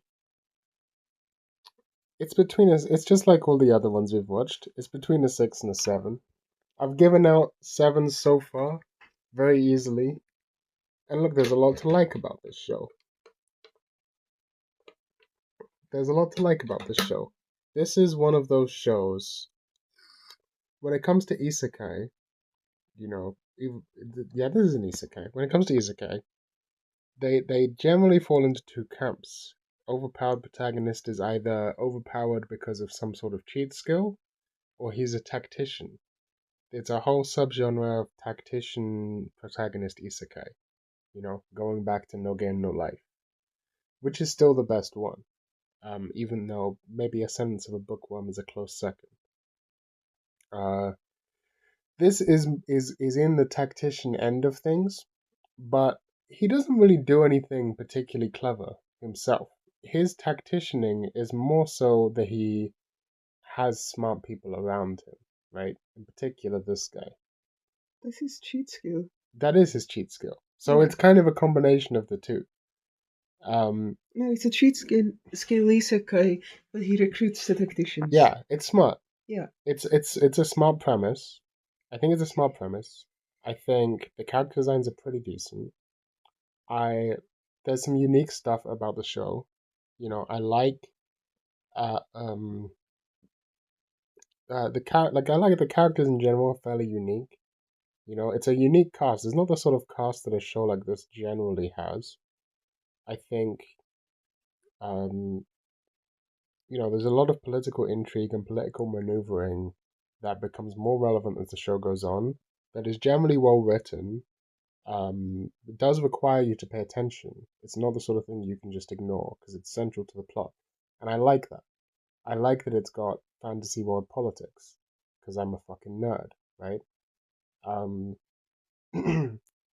I don't really like the main character that much though. He's the worst part of the main cast. He's the least interesting one because he's just good at shit because he's got a cheat skill. The other people are good at shit because they're good at shit, and they're actually doing interesting stuff. The main guy is a bit of a pussy, to be honest with you, and he knows that, and everyone in the show knows that. But the other reason why I feel like it's a little hard to give this show a good rating is this really does feel like an introduction. Even though it doesn't say season 1, I said season 1 just naturally when I read it out because this entire season really feels like setup. It really feels like an introduction to the world. It doesn't, you know, we're waiting for the big moments to happen later on in the show, and I do know that the second season is airing right now. I mean, you got the big moment. What's the big moment? The test thing. That's not the big moment. That's a big moment. That's a whack. If that's a big moment, that's then, one of the big moments. Okay, well then I'm giving this a 6 because that was whack. Why was that whack? It was cool. It was kind of cool. They outsmarted the really smart guy. Yeah, but not like realizing barely. their habits. Yeah, but wait, what do you mean? Like the point of that entire arc is that since they know the habits of the smart tactician, they can outsmart her. Wait, who's her? Oh, is that a different That must be a different thing. test? Because wasn't it that there was like this smart tactician lady who was like training up the other tactician? No, Oh, so that comes later. Okay, that must come later. I see. This was trying to outsmart Reeds, Yeah. Wait, who are they testing against? the drunk woman. Yeah, that's a smart tactician lady. Yeah, but they didn't. She won. Did she win? She won. That's the whole point. Oh, I misremember. I thought they barely outsmarted her. No, she barely outsmarted them. Oh, I see. I see. Okay, yeah. Then the thing I'm thinking of happens later. Why would they have to outsmart the drunk one? She's on their side. Because there's like a test arc What do you mean there's a test arc? where they have to prove that they can actually like where the main guy can actually do tactics basically. I see. That hasn't happened yet. And that was a major spoiler, I think, because I could really a only major imagine spoiler. one way in which that happens. So, anyway, No, it doesn't happen in the way you're thinking of. Okay. You wouldn't know it yet.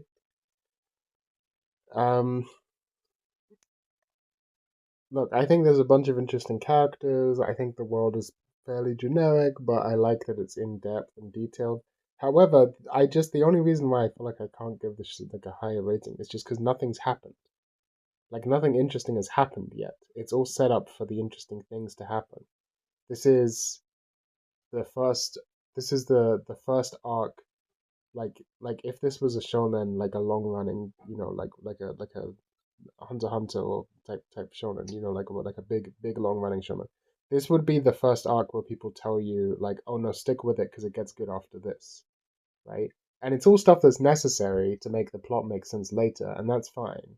But it only matters if it gets good later, right? I'm not saying this is bad. Like as I've said, it's good. A 6 is a positive rating. Like I want to make that very clear. Um, even a 5 is a show that I enjoyed watching to some extent. Uh, if you want to know more about my rating scales, I did a whole blog post about it. So it's a strong 6 to a light 7, in my opinion. Um, there's clever stuff in there, but I also think sometimes it tries to be too clever, and it's not that clever. You know what I mean? Um, like so the drunk lady is supposed to be a genius tactician, right? But the funny thing is historical genius tacticians, like you go read, you're like, oh my god, everyone, oh, Hannibal, he was such a genius. Like all of these historical military leaders that people say are genius tacticians, and you go and read about what they did, and they're like, bro, you're never gonna figure this out. What he did was he got his enemy, and his enemy had the high ground, and he just told them to come down from the high ground, and they just did.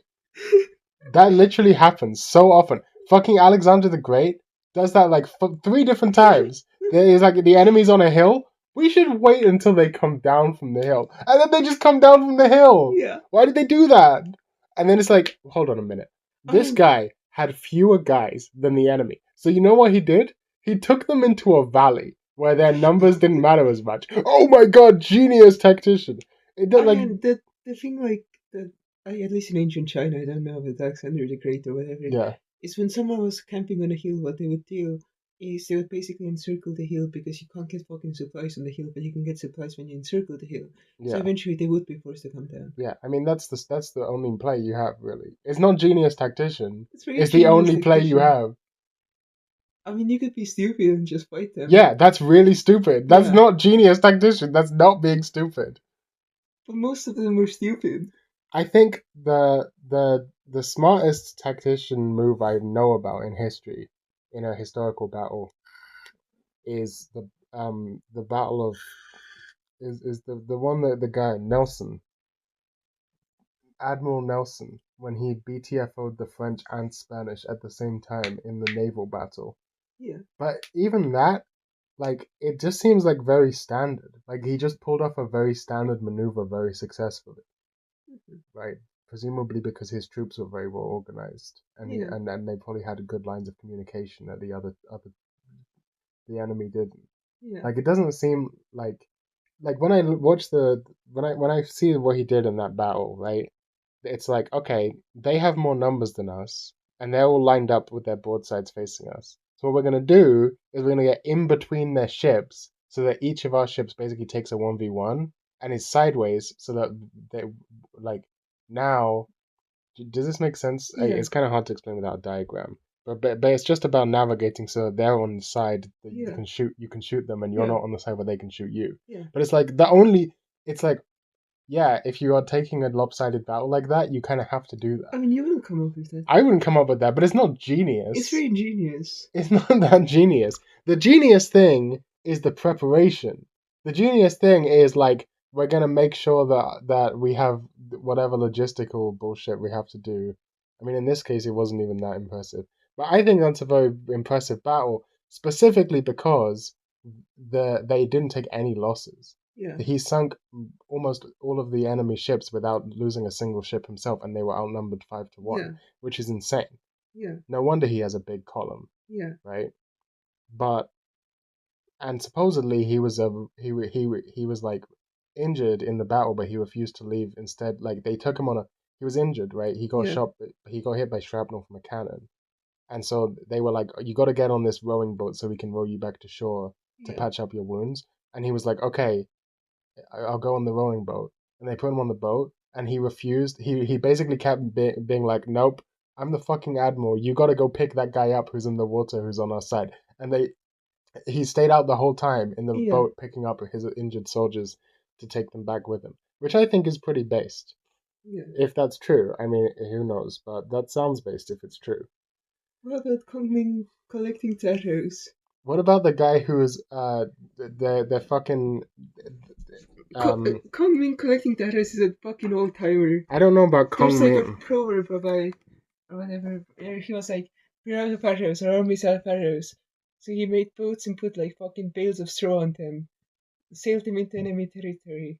Okay, and that's picked up the arrows. see, that's and- genius Yeah. tactician. That's genius tactician. No one knows if it actually happened, but if it did, it would be If it really did, cool. or same with the guy, the famous one, like, oh, they're outnumbered, they're in a fort, so and the Yeah. enemy rolls up and he's just there playing the lute, Yeah. and the enemy's like, this has to be a trap, and they back Yeah. the fuck up, but it wasn't a trap. Yeah. He didn't. It was a bluff. That one's that's another. And Classic there's Chinese one. also the one where after he died, they used his corpse to scare off the enemy because the enemy was like, "Wait, he's still alive. We can't fight him." Yeah, that's a base. Yeah. I think honestly the Mongols were pretty based because they were just like, yeah, bro, biological warfare. We're just gonna throw our plague corpses into we're besieging your village or your Yeah. fort. Okay, have some fucking plague bodies flung over the wall, Yeah. and then they all die of the plague. Oh, there's the other Kongming thing where they were in a naval battle or whatever, and he was just like, "You know what we're gonna do? We're just gonna fucking burn them because the enemy had too many ships, so they were outnumbered like an insane amount, and the enemy just had like so many fucking ships that they didn't fit in the river, basically." And he was like, "Oh yeah, we can just light them on fire." I And see. then the entire enemy fleet burned. I don't know about Kong Ming. Kongming is the goat, man. He's the goat. He's the goat, He's man. the goat. Where's his anime? If He he's has the goat, anime, put up here, Kongmei. I don't know that one. Kongmei or whatever. Where he manages an idol. I see. Yeah. I feel like so much of these he manages an idol. Wait, that kind He's of like a main Three Kingdoms guy. I know he's a main three. No, I Yeah. didn't know that. I don't know why I said that. I see. I've heard the name before. But yeah, there's like Paripi Kongmei or whatever. It's Right. just a stupid name. Where he just manages an idol with his genius tactician skills. That's pretty based. Yeah. I think the only what's a good genius tactician? I think Dr. Stone is a good genius tactician. Yeah. Even though it's wacky, that's fine. It works. What's another good one? I'm putting you under a lot of pressure right now.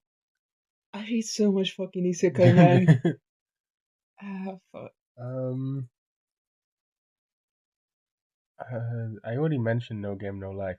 That's in my opinion, No Game No Life is the best. Like there's so much genius strategy in that, and then you people will tell you, oh, you think it's genius, but you go back and watch it, and he just wants to fuck his sister, and it's like, no, he wants to fuck his sister, based, and they're both genius tactics. It's good. It's a good show. I saw fucking post the other day of like who made it's Madhouse, right? I forgot. Hold on. Yeah, I saw a fucking post and it was like listing all of the Madhouse shows, right?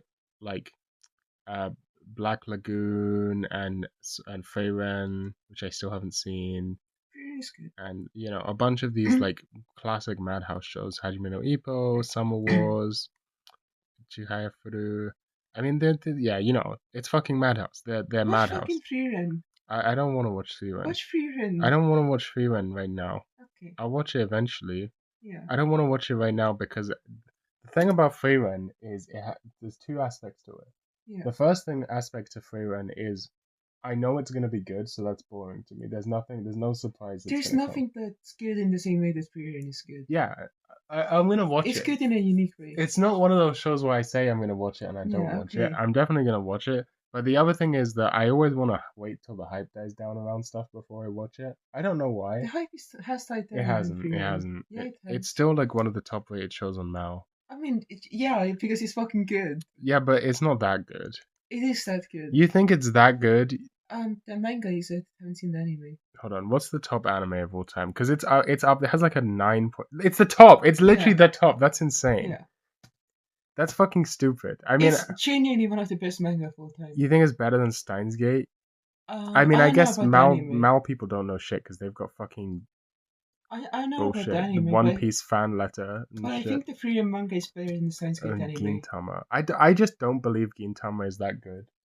I have never gotten through it. I've tried to watch Gintama. It's so not. Boring. It's not that good at all. So like, why do people boring. like Gintama so much? I don't fucking understand. Yeah, no, Freedom is good. Fucking this bullshit. Ginga, what's it called again? Legend of Galactic Heroes. That's the most boring thing ever made by a human being. But then you know that Mal users are garbage because they've got fucking Kaguya-sama up here. This is what I'm saying. Like, I can't trust these bitches. I can't trust these motherfuckers. Like, Sangatsu no Lion, I believe. But they've got fucking Code Geass up here. Koe no Katachi is like a good movie. But it's not that good. Like, there are many better anime. Like, these are good shows. But, I mean, Kimi no Na wa is actual garbage, for example. Fucking, it's all garbage. I mean, Kizumonogatari is based, obviously. But like, this is what I'm saying. Like, Bocchi, for example. Bocchi is ranked 39 out of all time of anime. Listen, I like some of the Bocchi rocks. Yeah. What the fuck does she know about anime? Look, Bocchi the Rock is a good show. It's a good show. But there's no universe where it's better. Like, even in the genre of specifically a cast of 4 girls who form a band and a slice of lifey show, there's K-On! Exists. Like, what are you doing? But what I'm saying is, I have 23 manga that are rated a 9. Frieren is one of those.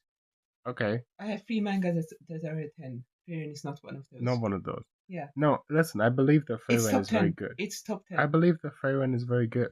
Yeah. You think it's your top 10 manga all time? Top 10 all time manga, yeah. Okay. Yeah. I mean, I'm sure it's a good show. I'm sure that Frieren is a good show. However, it's not Slop. And you don't know this because you haven't been here. But this video is called the Narou-kei Slop Power Hour or some bullshit like that. I just need you to watch Frieren. I'll watch Frieren eventually. Okay. But not in this video because this video is about Slop. Okay. Oh yeah, let me go. I think Frieren might be top 6. You think so? Yeah. But do you know what shows I like, man? Because I'm looking through What's so good about Frieren? I see clips of it and it's just like fucking, I don't know, it doesn't seem like anything special. Yeah, I'm looking through my 9s and the only ones I like more are YKK and I'm gonna move this up to a 7. I'm being too harsh on this show. Yeah, YKK and Torohedoro are like the only ones that are higher than Frieren in my 9s. So it's like my 6th favorite anime. Yeah, but look at my fucking top scores, okay? Look at my top scores. Take You season 9 and season 1. Yeah. 10 out of 10. Yeah. Hidamari Sketch and Hidamari Sketch 365. 10 out of 10. Yeah. Okay? Ain't no way Frieren is up there. You have over Eizoken. Monogatari. You have over Monogatari. Yeah, fucking based. Yeah, but that's what I'm saying. It's like, if you have that, you will like Frieren, probably. Gotchi Usa season 3. Yeah. Based. Shake-chan. Ain't nobody know about Shake-chan. No, it's a bitch who's a salmon. Yeah. This is a short But yeah, film. what I'm saying is if you have Monogatari as a 9, you will like Frieren. This is a short film ONA about Yeah. a girl who's a salmon who wants to be eaten. Yeah. She wants to be eaten. Yeah. She's a salmon girl. Yeah. But no one But will yeah, eat her. you know all the Monogatari like snail arcs or whatever where like nothing happens and you're just kind of wandering around and thinking about being a Yeah, vampire or but whatever. hey, okay, listen. Those are good Yeah. because let's not get into it on camera. No, but what I'm saying is that's what Frieren is. That's like the entirety of the show. That's not what Freyrin is.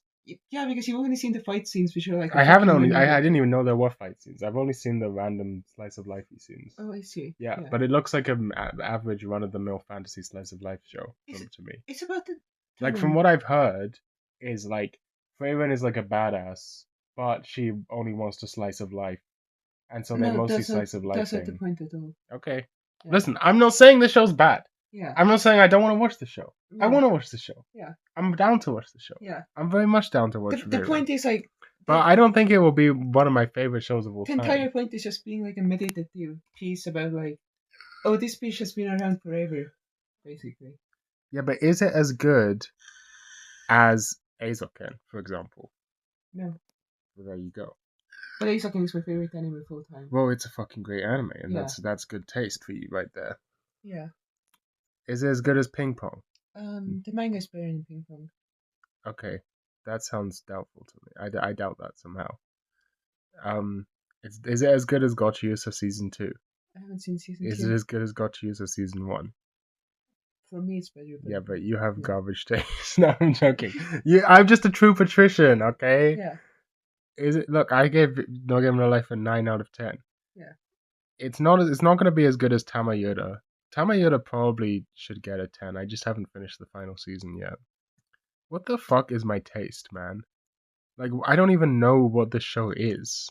Oh, this is the short film, right? About the black and white one? Yeah. This is a great fucking short film.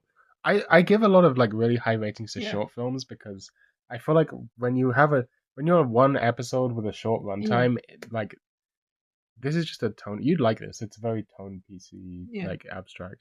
Frieren is just Monogatari, but slower in fantasy.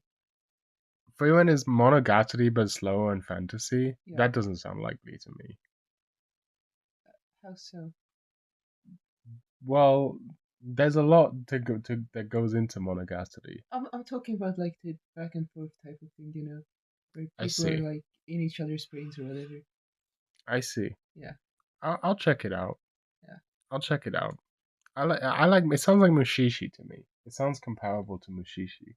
It's comparable, but it's a completely different thing. Okay. Because Mushishi is entirely tone. Yeah. It has like no substance. It's just tone. Mushishi is Star Trek. It's just instead of something being space wrong, something is mushy wrong. It's the same. It's the same. But the characters are completely different. That's true. The characters are completely different, but they're Yeah. Frieren is not better than Mushishi.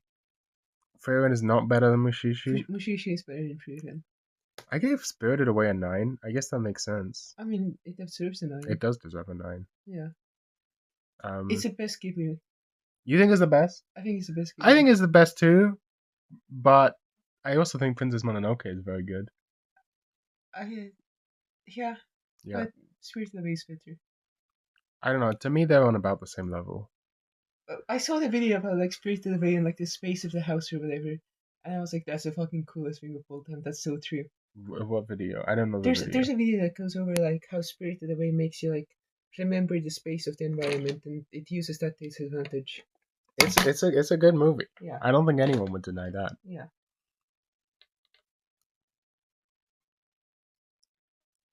How the fuck did... Damn, I haven't given out many... Oh wait, I have given out 8s. See, this is the thing. I've watched so many anime. I don't even remember some of these. Like, what the fuck is Chio-chan no... Oh, this is Chio's School Road?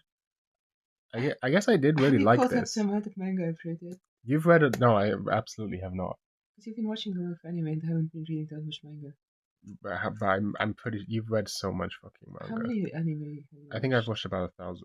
Oh, that's more than no, that. 6,000 episodes, 1,000. 425. Oh, but this is total episode. No, that's just completed. I dropped so many I don't shows. count the dropped ones. You don't. Well, then I'm garbage. If you don't count the dropped ones, then it doesn't. I'm at like 500 manga or something, I think.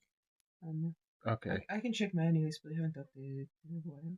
Because I like, if you only saw the completed shows, like, yeah, okay, I've completed 425 shows, Yeah, but I have 547 manga on my mangas. Yeah, but but I've dropped more shows than a lot of people have watched. Oh, I do have some drops here. I'm marking. Also, dropping a manga, I feel like, is very different from Yeah, dropping I only an count anime. drops when I drop them like way into the manga, basically. How many drops do I have? Maybe it's best to just do days. Does any of us do days or hours? I mean, I can. Okay, I have dropped 25%, and it doesn't tell me the exact number. I see. Yeah. So I guess we're about even. Yeah. We're about even, you think? I think we're about even. Yeah, but then that's only counting. That's counting this, but then you have to remember I've read a lot of visual novels too. I mean, yeah, but That we're is going that anime for we're manga. going anime for manga. Yeah. Why? But what I'm saying is that, like, if we're just going otaku for otaku, I win. I mean, at that point, I can include my animes, and I think at that point we're even. Yeah, but then I can include my mangas. It's not that many. There's not that many, no. Yeah. But a lot of them aren't marked. But Yeah. when you say they're even, I think the amount of visual novels you've read is about equal to the amount of anime I've watched. in terms of hours or in terms of just number? Because I've only read like 35 visual novels, or less than that. I think about 30 visual novels. Yeah, no, I'm not talking hours. I'm talking Because you can't compare a visual novel to an anime, because an anime is like 4 to 8 hours normally, except for some long running shows. Oh, I mean, if you're counting shonens. Yeah, if we're counting shonens, but the shonens are like okay, let's take a really long one like Hunter x Hunter. That's not that long actually compared to like Dragon Ball and Naruto. Dragon Ball and Naruto. Like, okay, but how long is Naruto then? Like, it depends on the length of the visual novel. So I paused it to look up how long Naruto is. But let's say you've watched. I watched like 300 hours of Naruto and Dragon Ball combined. Okay, so 300 hours of. I think that probably puts it on. Okay, well in that case, that probably puts us on match if you encounter. Well, I don't know. Hold on, let's get up my VNDB, which I do not want to show because reasons. Okay, we've come to the conclusion that we're about equal, even counting visual novels for me. Because of really long ass shonen that those may have seen and I haven't, and yeah, because of other things as well. And if we count playing an MMO as an otaku activity, which I think it should count, but Dosme doesn't think should count, then Dosme has me completely fucking owned. RuneScape doesn't fucking count. Yeah, but what I'm saying is, if it was a different MMO, if it was Terra Online or some bullshit. I mean, at that point we can add my Eternal everything because that's like popular in Japan. Well, yeah. Yeah. If we just average all nerd hours, all like gaming, you have me beat by a long time, right? Because you have like 5,000 hours in RuneScape or something like that. I don't even fucking know what this. I have like 400 days in RuneScape or something. 400 days? Yeah. Hold on, how much is that in hours? Okay, that's 9,600 hours because I forgot you had an account. I have 4,100 efficient hours in this account. Okay, yeah, I mean it's just insane. Like I have actually 4,700 efficient hours if you count like bossing and shit. Yeah, my gaming doesn't come anywhere close to that. But yeah, I mean there's no but. I was gonna say but RuneScape is a browser game you play in the background, and my games are things you have to pay attention to. But like at that point we're splitting hairs, and it's not even true. That's not how I play RuneScape. Yeah, that's not how you play RuneScape. Yeah. You're AFK'd a bit, but not that much. Yeah, you've seen me play RuneScape when I'm AFK. Yeah, exactly. Like maybe 2 hours a day if I'm AFK. Yeah. Was I have 5,000 or so hours gaming. Yeah. My mains. And I don't even play video games anymore, so you've definitely got me beat there. So you get more cred than me, which I think is fine. However, I can't even say that, actually. I was gonna say I've read more porn than you, but that's not even true, actually. That's absolutely not fucking true. I'm not going band for porn.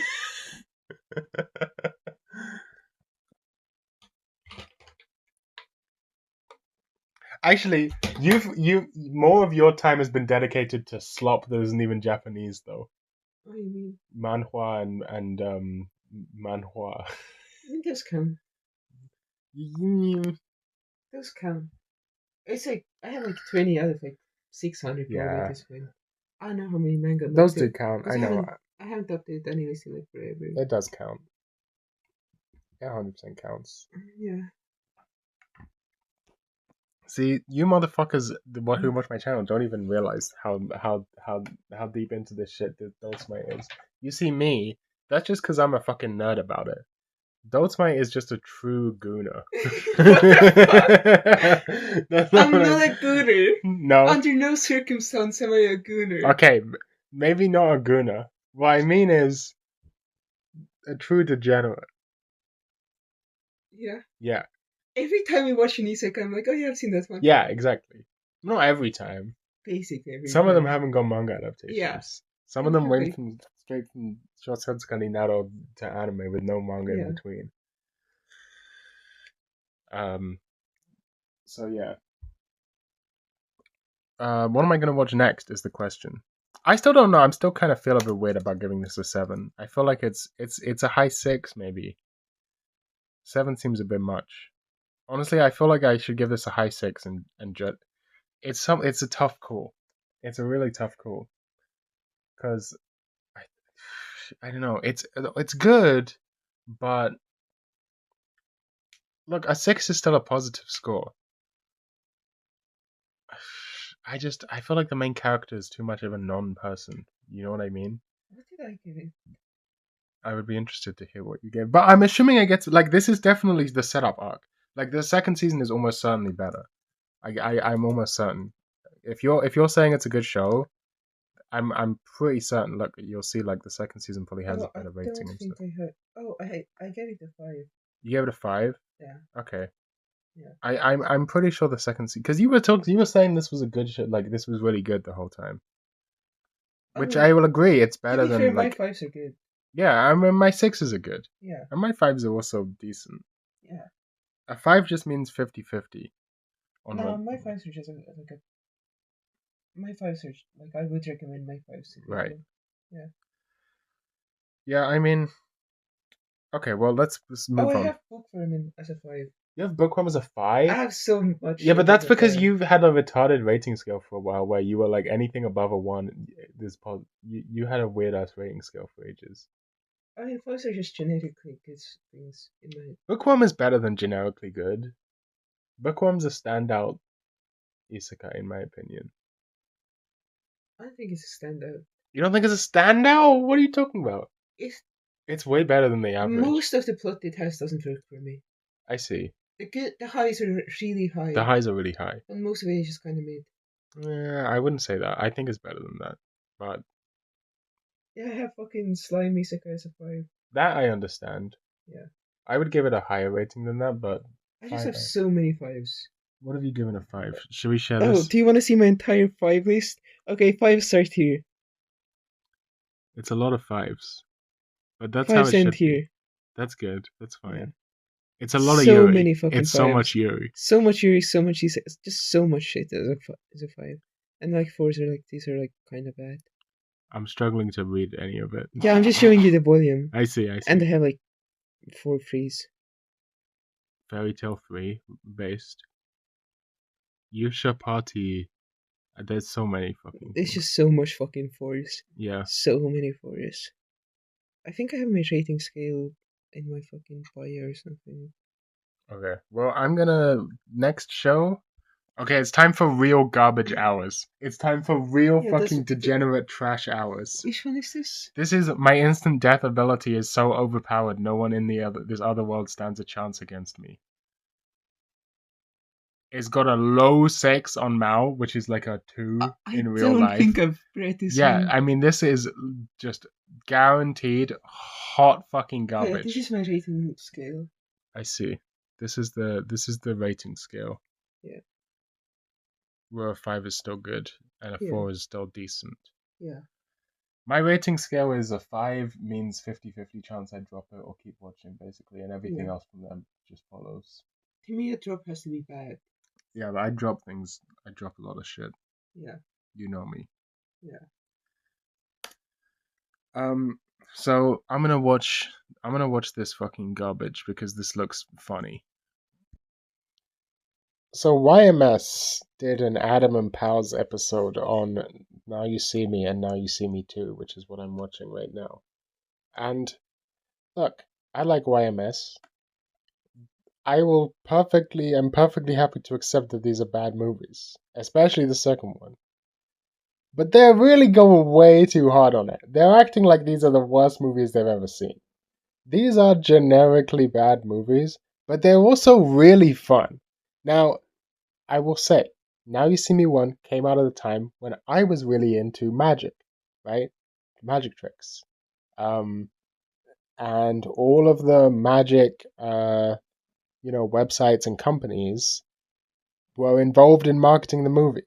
It's the sort of thing when you're in the magician sphere, anything like, for example, there was another movie about magic that came out not that long before this, which was called, I believe, The Incredible Burt Wonderstone or something, which, like, not a movie that anyone cares about, but if you were in the sphere of magicians at the time, everyone had heard about it from production to completion because, hey, they're making a movie about our industry, right? Obviously, I'm not a professional, it's not my industry, but it's the sort of thing people talked about. Now You See Me, I believe they even did, like, for example, actually, I don't want to lose my place, but like right at the beginning of the movie, actually, I will. I'll just show you. So this scene, I know whose hands this is. This is, I believe, Dave Buck, and he's doing Pandora. I can like this cut is the Pandora cut. I can do this cut. I know exactly who doubled the hands in this scene. Like right, like it's the thing like that. And I think that Now You See Me One is a stupid movie. Don't get me wrong. It's a stupid fucking movie, but it's fun. I think it's self-aware. Like I don't understand why they can't. Why are they running around? Why are they sitting down saying like, "Oh, this is so stupid. This is so dumb. This is not how anything works." Yeah, of course it's not how anything works. It's a dumb fucking movie. It's dumb on purpose. It's dumb fun. Why can't you just enjoy a dumb fun movie that's not taking itself seriously? Like I don't think the movie is taking itself seriously. Maybe they're reading it as it is. Maybe they're reading it as if like this is trying to be a David Fincher film with magicians robbing banks and shit. It's fucking not. Okay? It's not trying to be that. Sure, there's a couple of shots that look like they're trying to do that with the like camera going through a keyhole, like they point out, but it's not trying to be that. It's a dumb, goofy, fun movie. Like you can enjoy movies that are so bad they're good. Maybe this is just because of my specific relationship with the movie National Treasure 2 Book of Secrets, but I class Now You See Me as the same class of movie as National Treasure, where they're not good. They're not good films, but they're fun. They're fun movies, and I think if you read them as being somewhat self aware, you can laugh with the films rather than at them. Like they're saying, oh, the dumb magic fight where Dave, whatever his name is, what's his name, Franco, is fighting Mark Ruffalo using fucking magic tricks. Like, oh, that's so stupid. That's so stupid. Why would they?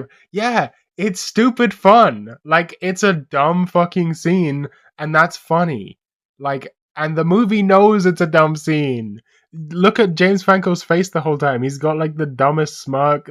The music is like stupid plinky plonk music. Like isn't okay. The soundtrack is awful. I'll give them that. But it's a dumb fun movie. It's not supposed to be a masterpiece. I don't know why you're judging it this harshly. It's supposed to be like this. It's not trying to be a masterpiece. Not every movie is trying to be a masterpiece. And yes, it's ruined by the twist ending. Now You See Me 1 is completely ruined by the twist ending. And that's when it stops being dumb fun and becomes like, wait, but that doesn't even make any fucking sense. That just makes the rest of the movie like bullshit. That just recontextualizes everything that's happened to this point to be completely fucking pointless, right? And it's like, yeah, That is stupid. That is really fucking stupid. If you want to complain about that, be my guest to complain about that. Because everyone thinks that's stupid. Every single person who watched the movie thinks that's the worst part of the movie. And they're right. The rest of the movie is stupid. It doesn't make any sense. Even without the twist ending that ruins it. The magic shows, you know, there's stuff in there that doesn't make sense from a magician perspective. There's a lot of stuff that's bullshit and stupid and would never make sense in real life, you know? Whether it's because the tricks are impossible or because the plot doesn't make any sense or whatever the fuck. It doesn't matter. It doesn't fucking matter. Okay, when Woody Harrelson can put people to sleep by just looking at them, and there's that one YouTube video which is called something like "Were the magicians in Now You See Me Wizards?" Right? Like, yeah, being able to do that is wizard shit. No real human being can do that. Darren Brown cannot do that, right? Like, that is not a thing. But it's fine. You suspend your fucking disbelief for the movie. You suspend your disbelief for the movie. You take, like, okay, these are not just magicians, they're super magicians who are like superheroes, right? They're not supposed to be normal people who are bound by the laws of what normal magicians can do in real life. They're super magicians for the goofy super magician universe where the FBI has one guy working for them who's Mark Ruffalo. Like, it's a stupid thing, it's a dumb premise, and that's fine. It's an exaggerated dumb premise for an exaggerated dumb movie that knows what it is. It's not, it would be bad. This movie would be bad if it was trying to make if some deep character drama, but it's just this. And it's dumber than it thinks it is. That would be a bad movie, right? I don't like it when movies do that. That's a bad movie. But this movie's not trying to do that. It's not trying to make some comment on the nature of the human soul. It's not trying to tackle any sort of deep. So I mean, sure, there's a little bit about wealth inequality, but it's nothing, it's nothing serious. It's like it's not trying to tackle, like, if this was a movie about the horrors of war and it was this goofy, it would fucking suck, right? If there was a movie that was trying to tackle childhood trauma and it was this goofy, it would fucking suck. But this is a movie about magicians who rob banks. No one who was making this movie thought that they were making Citizen Kane. Everyone knows this is a goofy, fun blockbuster that's not supposed. So why are you fucking criticizing it? Like, well, this scene is actually very goofy. Yeah, the scene is goofy. Everyone who made the scene knows it's goofy. Everyone who watches the movie knows it's goofy. And it's a goofy movie, but it's not the movie called a goofy movie. That's an entirely different movie. That's an animated movie about Goofy from the Disney. But that's not what we're talking about here. We're talking about Now You See Me. Now You See Me 2, I know that this is the case because I know that Now You See Me 2 is a significantly worse movie because it's less fun. All of there's one fun, stupid set piece in Now You See Me 2, which is the only thing anyone remembers from the movie, is where they're throwing the card around that's really so, hey, there's this like microchip, fucking MacGuffin that just so happens to be the exact same dimensions as a playing card, and they have to steal it, right? That's a stupid premise, and that's fine. That's the sort of thing these movies do. They will guarantee to complain about that. I guarantee you. I haven't gone to the part where they talk about the second movie yet. I guarantee you they'll be like, oh, and it just so happens to be. Yeah, of course, it just so happens to be the side of a playing card. It's a movie about magicians who rob banks. That's the fucking joke of the movie. That's the point of the films, is that they're goofy like that. Okay. And that set piece is really stupid. It doesn't make any fucking sense. It's really bad. It doesn't make any sense. And it's so fun. It's so much fun. And it's memorable. And people still remember it to this day. You can go on YouTube and find the clip of that you find that scene on YouTube. I guarantee you it will have comments from like the last day. People are still watching it because it's memorable. The rest of the movie, completely fucking forgettable. They go to China at some point, I believe. Hey, my anime is finished downloading. My anime is finished spawning onto my computer from mystical lands. It's that movie is much worse. It is much less fun. It's just bad. I'm not going to say this is a masterpiece, but it's like a 6 out of 10, maybe a 5 out of 10. It's a 5 out of 10. I'll give it a 5 out of 10 movie. Okay? It's not garbage. It's not a fucking 2 out of 10 movie. A 2 out of 10 movie might be, I don't know. I haven't watched that many bad movies. They don't. Like, this is the problem I think with YMS is that he doesn't have, which is weird because he's like the guy that talks about the 420 awards and stuff, right? But like, there's a lot of critics don't have the thing that I have, where you can appreciate not just like, so you have the good stuff, right? Like in movies, there's a million good movies. The Bicycle Thieves. I don't even like that movie that much. It's a good movie, but it's not my favorite. I don't know. Let's say fucking The Red Shoes. Incredible movie. I don't think anyone in their right mind would watch The Red Shoes who's into movies and not come away thinking that was an incredible movie. Okay? The Red Shoes, incredible movie. Classic. That's like traditionally good. It's artsy, it has a 15-minute avant-garde ballet scene in the middle of the movie. It has shit to say about the human condition and the pursuit of perfection and whatever. It's beautiful. It's like amazingly done. It's like an incredible movie, right? So that's the one hand of good movies. Then, and that's a high, it's a fairly high budget movie for the time. Then you have like your fucking um, obscure, low budget films that are good, right? That might not be good in the same way that an epic grand scale of the Red Shoes is, right? Like, even though the Red Shoes is very intimate character study, it's also very grand at the same time. You might have a movie like, I don't know, Clerks or something. Clerks obviously not on the same level as the Red Shoes, but I think most people like Clerks, right? Low budget, run and gun, you know, film, uh, made by plucky young people, and it's good, right? It's a good film, and I think people can appreciate that it might not have the same level of directing prowess as a masterpiece, but no one's gonna say it's bad. Or maybe something like Tetsuo the Iron Man, right? A lot of reviewers love that movie. I'm sure Adam probably likes that movie. I'm sure he's talked about it at some point. He's talked about every film ever made. Like that was made on a zero fucking budget. It's batshit insane and barely comprehensible, and it's amazing, right? Everyone loves that film, and so like yeah, there might be some bad things about it, like the costumes in Tetsuo the Iron Man don't exactly look convincing, but they look cool. So who gives a shit, right? And like, a lot of reviewers can appreciate that aspect of things, right? But then what people don't like, what most reviewers can't ever stand, what most critics can't ever deal with, most analysts of media, is something that's in the middle, right? The a movie that is, something generic, right? And this is what I want to fight against. Is that I don't think this is why I'm doing this Narou-kei Slop Fest. Is that nothing is generic? No, it does exist. It does exist. There are things that are bad because they're generic, but if you deep dive a genre, you'll start to find everything has something weird about it, especially an oversaturated genre like isekai. Um, because to stand out, people have to start doing stuff that's interesting.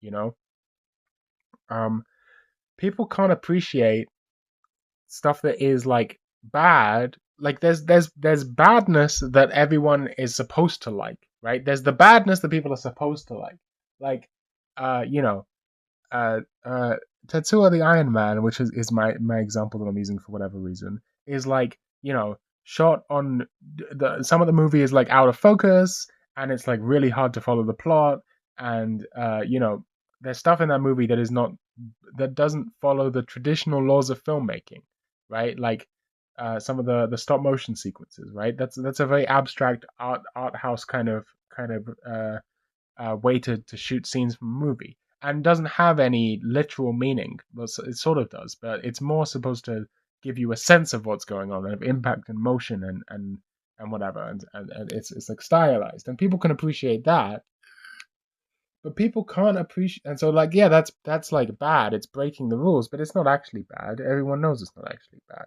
When Breathless does jump cuts when they're in the car driving through Paris, that's not bad. Everyone knows that's not bad. Everyone knows they did that on purpose. But what if it wasn't done on purpose? You know, why does that make a fucking difference? If it's effective, it's effective. I don't really care. You know, I don't know. It's such a hard thing to explain, this philosophy. Well, it's like, okay, it's bad, sure. it's goofy or it's silly or it doesn't work or it doesn't make sense. But there's lots of movies that are like that. There's lots of things that are goofy and silly and don't, like for example, Army of Darkness. Army of Darkness is a fucking goofy movie. It's a ridiculously goofy movie. It's super fucking silly and ridiculous and full of stupid shit. And it's amazing. Everyone loves it. I'm sure that Adam loves it. I'm sure that every critic, likes Army of Darkness, for example, right? When he's got a fucking, it's stupid and it's amazing. It's beautifully stupid. Why can people appreciate it in some contexts and not appreciate it in other contexts? I don't understand.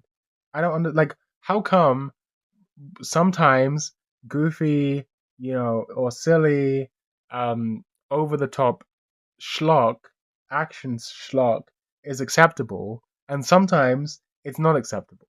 I don't understand why people think this way. Like when Truffaut breaks the rules of filmmaking, it's considered a masterpiece, and when someone else does something low budget that looks kind of bad because it's low budget, it's considered respectable. Um, but when fucking Now You See Me or whatever, which again is not on the level of any of the films I've mentioned up until this point, I want to make that very clear. Has some scenes that don't make sense, some characters that have powers that are never explained and wouldn't make sense in the real world and don't really fit in the setting, or whatever the fuck. Suddenly that's like let's all point and laugh at the film. Like, okay, why? Like, why? Explain why? Why is that bad? I don't understand. Because anything you say, anything you explain, oh, it doesn't make sense. Oh, it's too silly and over the top. Oh, it's whatever. It breaks my immersion. That's a fucking skill issue. I've never been immersed in anything. I've been immersed in some things, okay. But like, bro, it's a fucking skill issue. Get over yourself. Literally get over yourself. It's silly. It's a silly fucking movie. A lot of these things are silly. That's fucking fine. I just watched a TV show called The Fucking Penguin that's based off of comic books for children, right? I watched a fucking TV show which is called The Penguin about a man who waddles around who looks vaguely like a penguin because some guy in the 40s was writing stupid pulp comic books for children and teenagers and was like, aha, this guy's evil villain is the penguin because and yet that TV show is critically, and he fights someone called the Batman, who's a man who dresses like a bat, and yet the Batman is a critically acclaimed movie, that I love, that I spent a while talking about how much I love. I don't remember if Adam liked it or not. I don't know. His favorite movies are fucking Synecdoche, New York, and the Jodorowsky movie, whatever the fuck it's called, Holy Mountain. Okay, so when Jodorowsky does like stupid shit, right? Like that's chill. Hold on, I gotta find his top movie. I mean, look, there's a lot of stuff. There's a lot of stuff. I've gone through a bunch of IMDb pages, but like this is the epitome. Adam likes Whiplash, and I remember him talking positively about Whiplash. I like Whiplash too. I would say Whiplash is a little bit better than Now You See Me 1. That's right. That's correct. It's about the fucking same.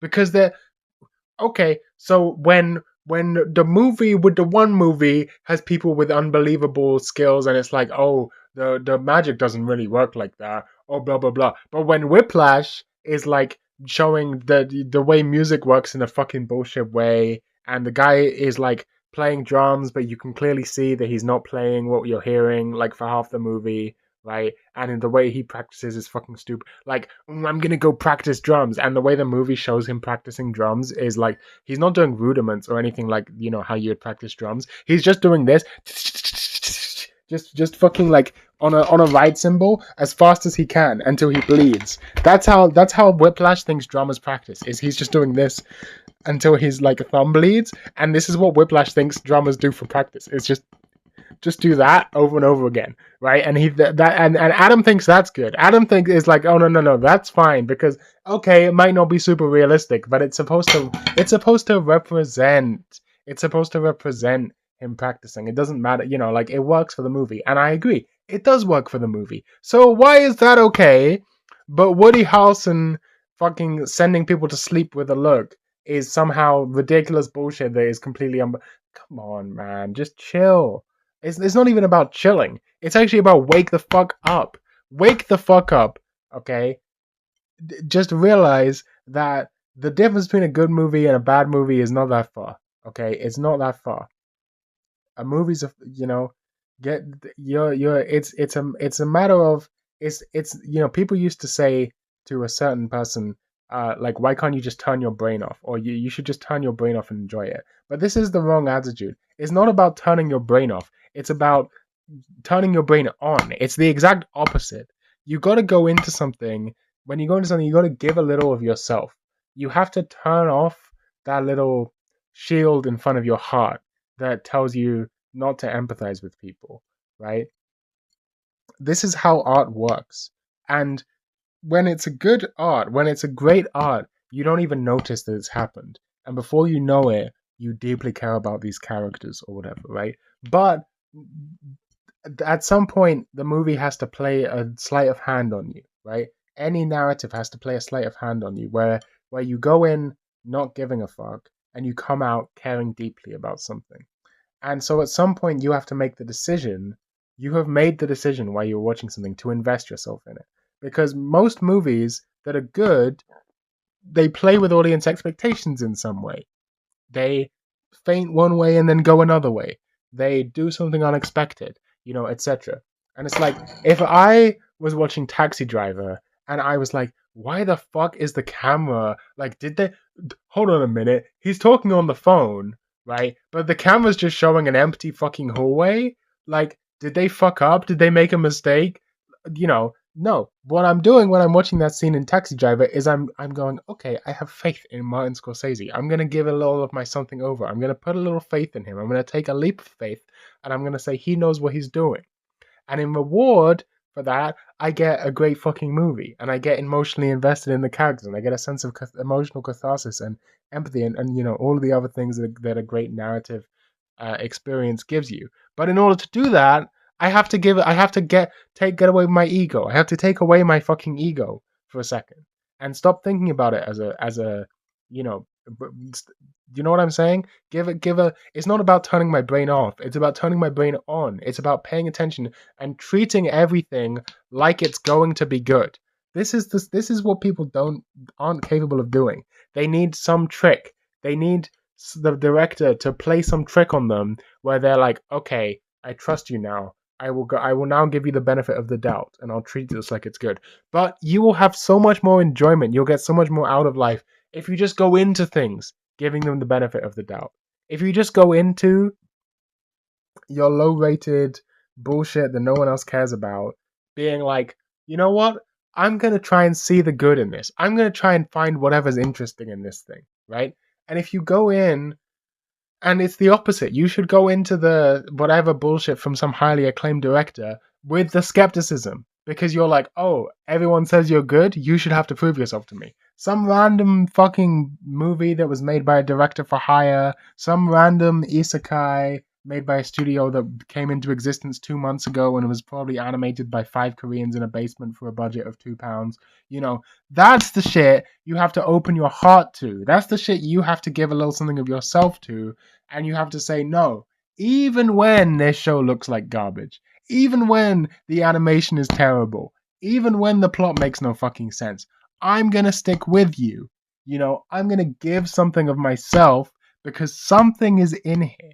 Okay? Even if it's by accident, even if it was completely by accident, and what's in here is bad. Even if I go into this and what is in here is laughably bad, that's still interesting. Something is in there, right? And I think something like, Now You See Me or, National Treasure is like this. Those movies, I don't know what the name for those genres is, but they're like built for blockbuster, generic rip-off movies, right? Like they're not particularly original, but they have some twist on an existing formula, and they're very clearly directed like a blockbuster with generic blockbustery music. So, generic blockbustery lenses, generic blockbustery lighting, and generic blockbustery plots with all of the generic blockbustery actors doing generic blockbustery performances. Except that, National Treasure has Nicolas Cage doing not a generically blockbustery performance. It has, you know, whatever. I'm not going to talk about that. The point is, you got to open up your soul and give a little of yourself without being asked. I wish people would do this. This is all I want. I want people to give a little of themselves into whatever they're doing, whatever they're watching, without being asked first. And you think, oh, I've been let down. If I give a little of myself, what if I get let down? If you look deeply enough, you won't be let down. So the first episode of what are we calling it? Sakoshi Cheat. Uh, the first episodes of the first episode of Skoshi Cheat. Cheeto. Cheeto. Skoshi Cheeto. That's what we're calling this. It's not even Skoshi, it's Sokshi. I'm actually fucking. Fuck you. Uh, this is what I'm talking about. I'm fascinated by this show because it's like, by premise alone, it's garbage, right? Guy who can instantly kill anyone. That's his power. He could just instantly kill anyone. No downside. There's no downside. In the first episode, he also gets a bunch of valuable shit, and he has a cute girl who's attracted to him for no reason, right? And he's super cool, and he's a gamer, and yeah. So that's like on its own. That's in. How do you keep this interesting for 12 episodes? That's already fascinating.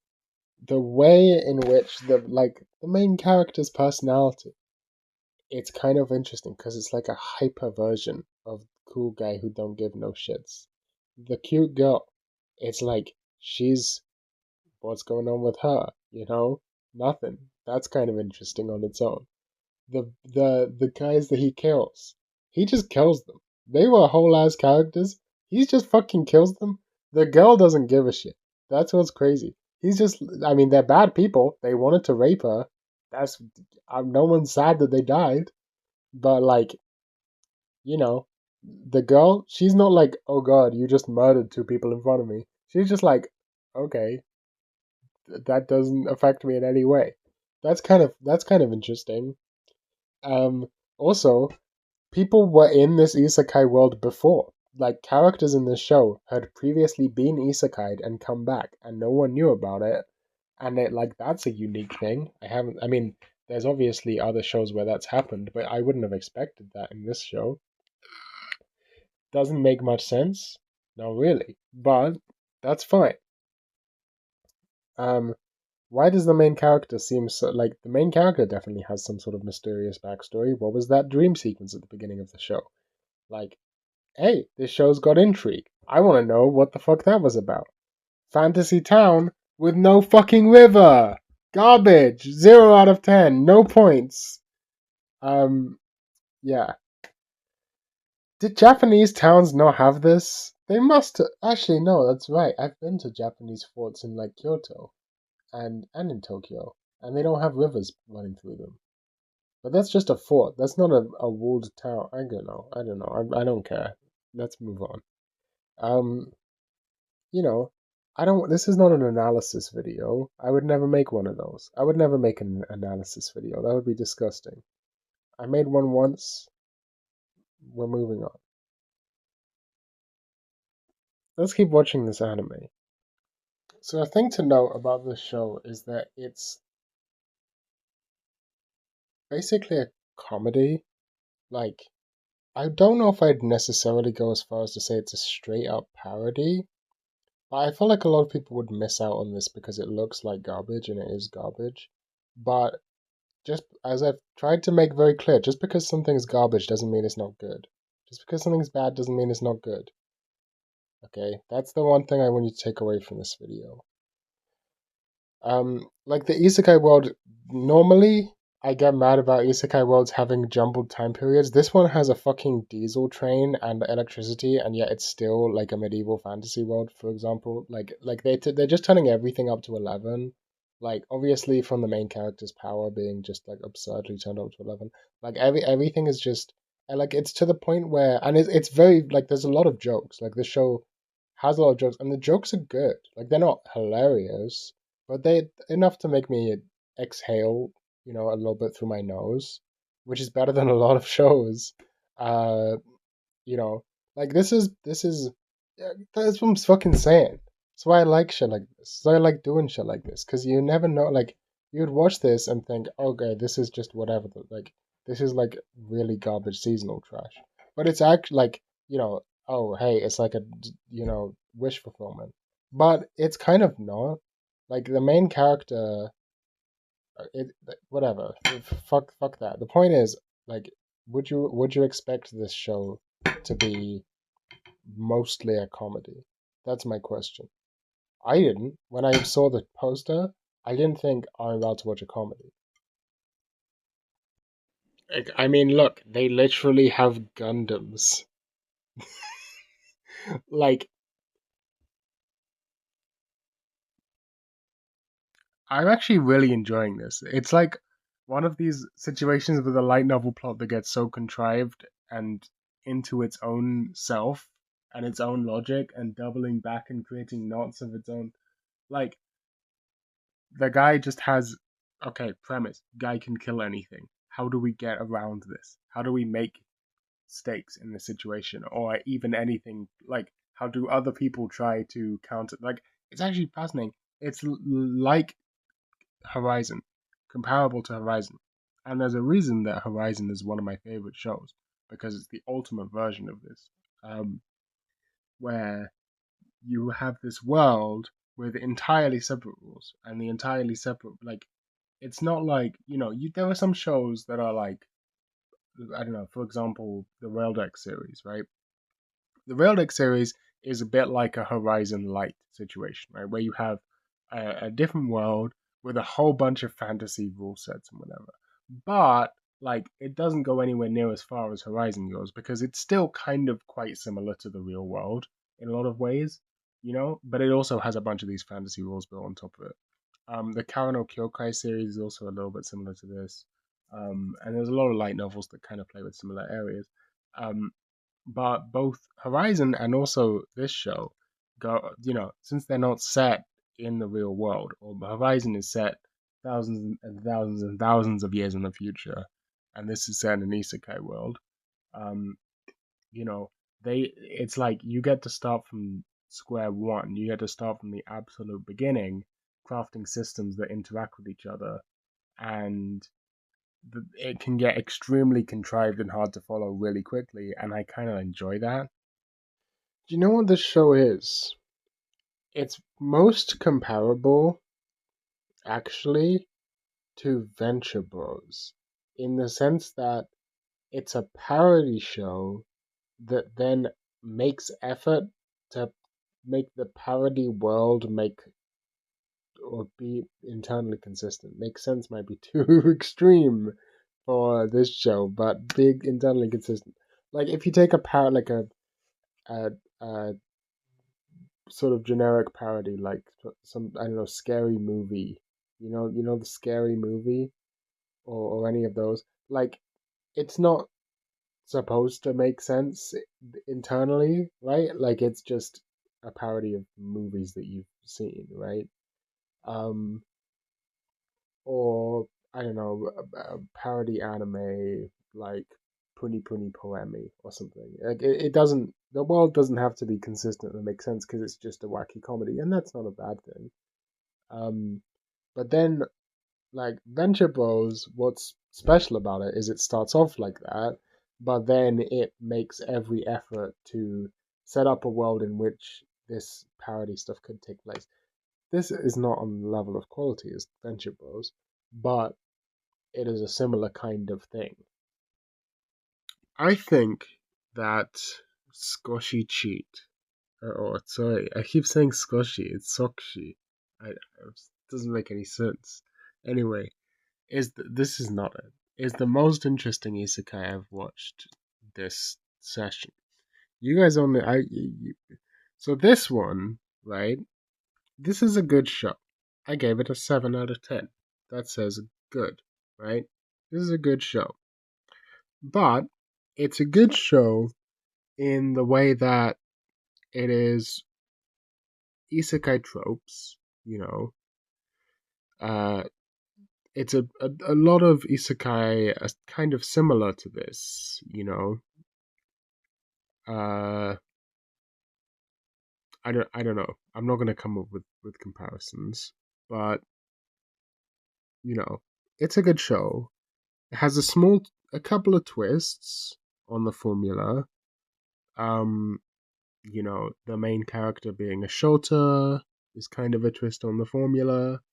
It's kind of an interesting data point, and his sort of personality.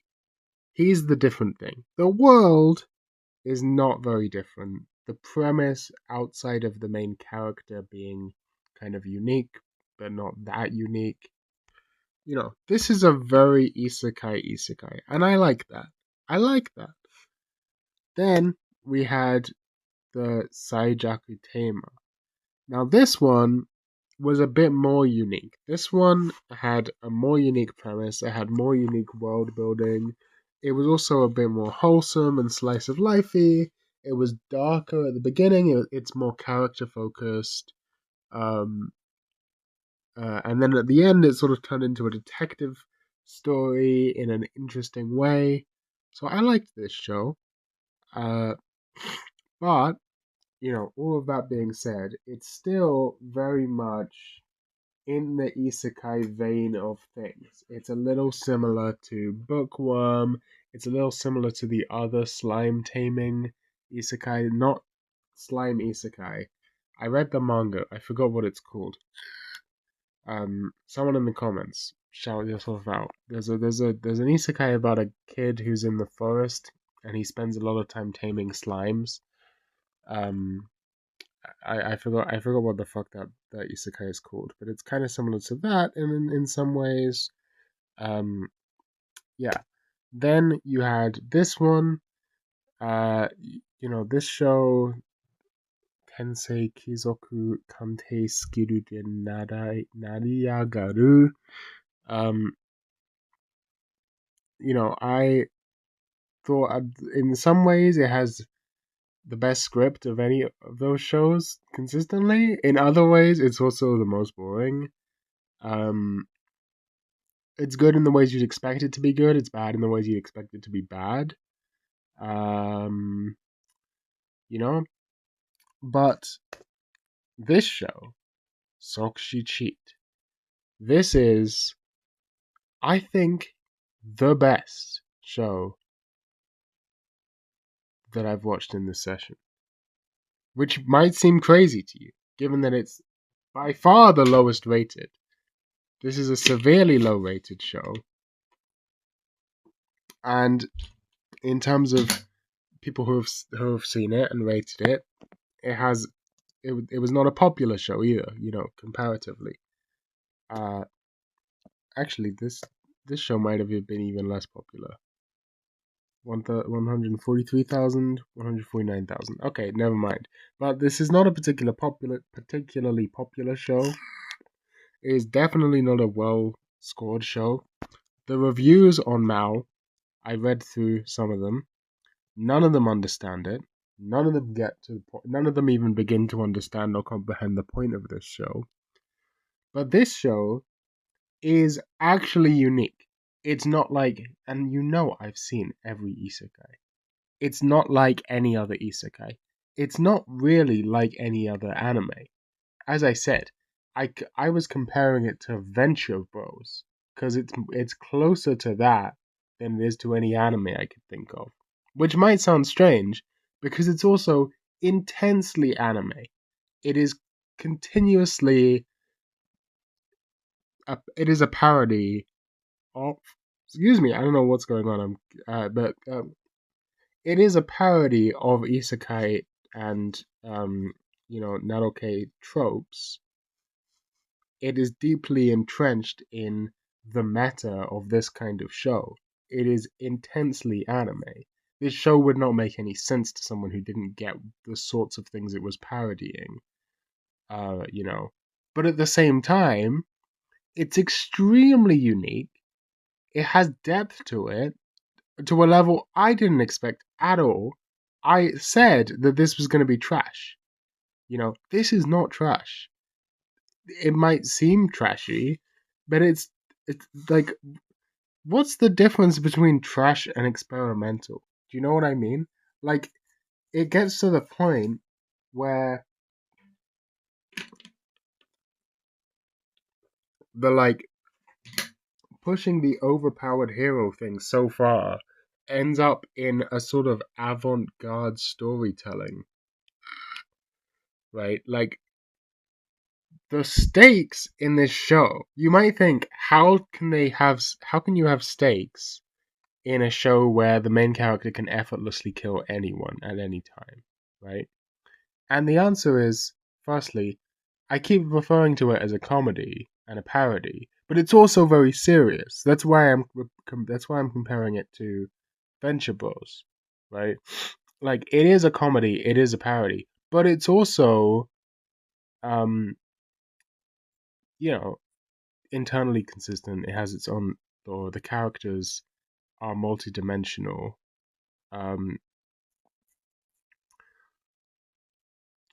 Fuck, where was I going with this? Right. So, what are the stakes? How can you have stakes in a show like this? Like, when it comes to One Punch Man, the stakes are, maybe things aren't necessarily a threat to Saitama, but they're a threat to the other characters, and they're a threat to the world and whatever, and character, etc.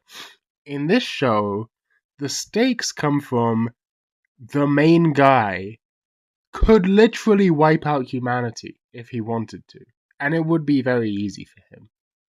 Like, he is basically a glitch in the matrix. He is, and it's not just in the isekai world, right? Like, he is some sort of just god figure. He's more than a god. He's the most powerful being in the universe, basically, as far as we're concerned, you know. And the stakes are him. He is the big bad of his own show, if that makes sense. The stakes come from, like, what is he gonna do, not what is, oh no, someone's gonna hurt a character we like, because only two characters we like, this one and this one, right? And neither of them can be hurt at all. No one ever poses any sort of threat to them. Maybe they'll change that, as in the few later on, but they haven't. They haven't. It doesn't seem like that. They would have to pull some shit out of their asses for that to happen, and it would not be a good development if that did happen. At least I don't think so. Um, no, the stakes come from, like, him as a character, how much risk he put, and that's like, no other anime has ever done this. This is why I do this shit, man. Shows like this. This is the best. I would give this. I'm not gonna rate it yet. I'll wait till the end. But I just want to point out, I'm very much enjoying Sokushi Cheat. It's it's got, it's not like genius level playing with the meta, right? Like when it comes to anime that play with the meta of anime, right, in a serious way, you can't really get better than Monogatari. That's like the peak of how far you can go. Monogatari, right? It is not playing with the meta in as clever a way as Monogatari, or even something like Haruhi, for example. You know, like, it's just mostly playing it for comedy, but at the same time, um, it is pretty smart. It's a little like Haruhi, actually, playing with anime tropes and main character who's a god. It actually, maybe I should be comparing it to Haruhi more than anything. It is actually a bit like Haruhi. It's not that much like Haruhi, but it's a bit comparable to Haruhi. Um, it's fascinating, and like, sure, people would look at it and they'd say the plot doesn't make any sense. The characters, don't act believably.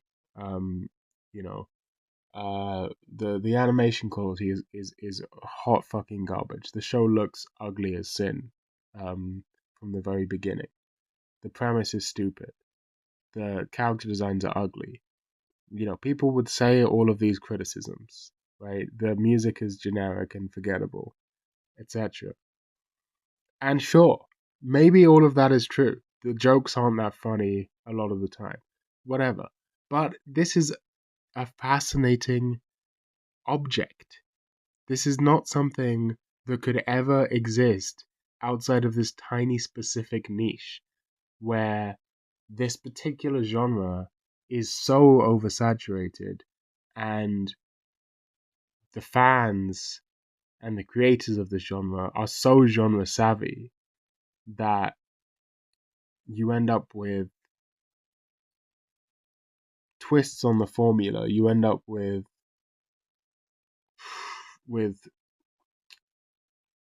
people doing whatever it takes to stand out, and stuff like this just completely flies under the radar. It's like, and people would dismiss it. Anyone who wasn't me would dismiss it. Like, do I even have any friends on Mal who have seen this? Okay, we got dropped. Anyone on my friends list has dropped it except for one guy. I don't know who any of these people are, by the way. I don't know who some of these people are, but no one other than me likes this. It has a 6.38 on Mal, which is super fucking low, but it has 595 favorites because every show on Mal, someone likes it. That's the thing. It's also tagged as parody. I don't know. I didn't notice this until recent. Until before I started recording. Um, but yeah, I'll get back to you more once I finish the show. But I just want to point out how, despite looking like the most generic thing you've ever seen, and having the most generic title you've ever seen, and a premise that seems impossibly generic, it really is impossibly generic. Like, it would be impossible for a show to be this generic, and it isn't. It's actually completely unique and like nothing else I've ever seen.